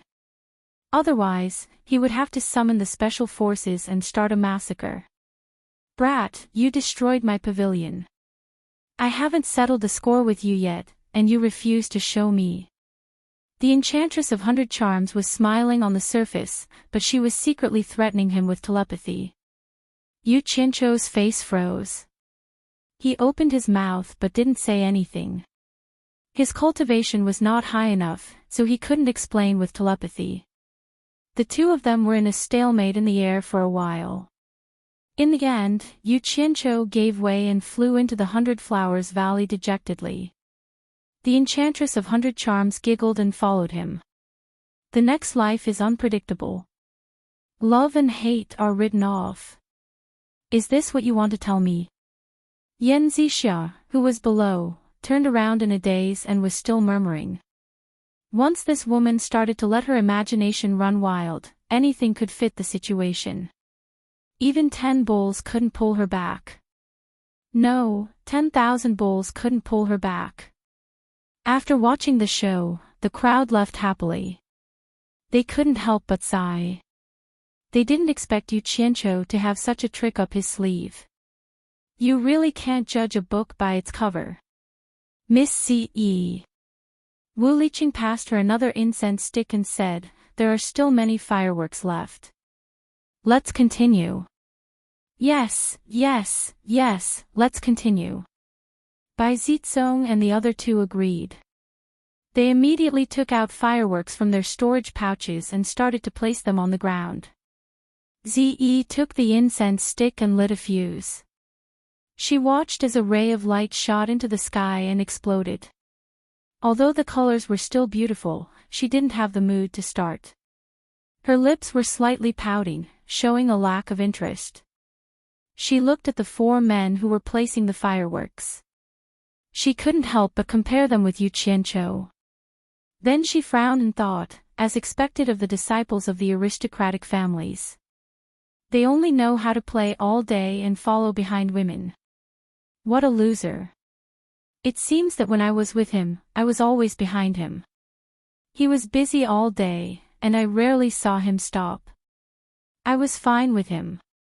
Why would I hang out with these vulgar people and play with children's things? So vulgar. Damn it. I've been with him for so long. He never told me that he knows how to play the guqin and compose music. Liar. Ziyi's pretty face turned cold. She threw the incense stick on the ground and turned to leave. Ah! Miss Ce, where are you going? There are many fireworks here. Bai Zizong shouted. The other 3 were stunned. You guys play. I'm going back. Zi said without turning her head. We'll go with you. The 4 of them said in unison. Ziyi's face darkened. She turned around and shouted, "Don't follow me." Then she left quickly. The 4 of them watched her figure disappear under the moonlight. When they came back to their senses, they couldn't help but look at each other. They didn't know why Zi suddenly lost her temper. They didn't know what Zi was thinking. If they knew, they would definitely shout that they were innocent. It's not that you wanted to play. Who would play with a cultivator? We're playing with you, but you're saying that we're vulgar. What happened? Did someone make her angry? Tan Fei was shocked. Wu Liqing shook his head. Who dared to make her angry? Maybe she's tired of playing with them. Sigh. A woman's heart is so hard to understand. Beautiful women are even more so. Looks like we need to find something new. Bai Zizong nodded in agreement. Jing Zhuo pointed at the fireworks on the ground. What about these? I still have a lot in my storage bag. It's not a good thing to keep these things in my storage bag. They could turn into explosives if something goes wrong. What else can we do? She asked us to play, so we'll play. Who knows what she's thinking? This woman is like a kid. Maybe she'll come back when she's interested. Wu Liqing squatted on the ground and lit up a bunch. Whoosh. Bang. The fireworks rose into the sky. The other three looked at each other and lit some incense as well. The four of them played until midnight. When they thought that Ze wouldn't come back, they were so angry that they poured the rest of the fireworks in their storage bags into the river. On the other side, Yu Qianqiu and 100 Charms Beauty had just arrived at 100 Flowers' house. When they heard the fireworks exploding again, they only looked back. After entering, Yu Qianqiu knocked on the counter and said, "Shopkeeper, prepare another empty room for me." Just as the shopkeeper nodded, 100 Charms Beauty smiled and said, "There's no need." Yu Qianqiu turned around happily and said, "Palace Master Yi, do you have something to do and have to leave? Do you want me to send you off?" He was really afraid of her. It would be great if he could send her off. Who knew that as soon as he finished speaking, the 100 Charm Enchantress would secretly stretch out a sharp index finger and directly poke his waist, causing him to grimace in pain. What? Do you want to chase me away? 100 Charms Beauty smiled and said. No, you misunderstood. Yu Qianqiu clenched his teeth and said. 100 Charms Beauty looked up and nodded. That's good. I have something to talk to you about. Bring me to your room. That's not very convenient. Hiss. Just as Yu Qianqiu opened his mouth, he felt another sharp pain on his waist. He didn't dare to say anything else and quickly went upstairs. 100 Charms Beauty nodded and smiled at the shopkeeper. Then, she followed Yu Qianqiu. The shopkeeper felt his bones become lighter. You're tuning into the LoveLore Library YouTube channel. We're so grateful for your support and don't forget to subscribe to join us on this incredible journey through captivating stories. Your generosity through donations truly makes a world of difference, as it's the primary source of revenue that allows me to expand and enhance this channel for you. Thank you from the bottom of my heart for being a part of this adventure.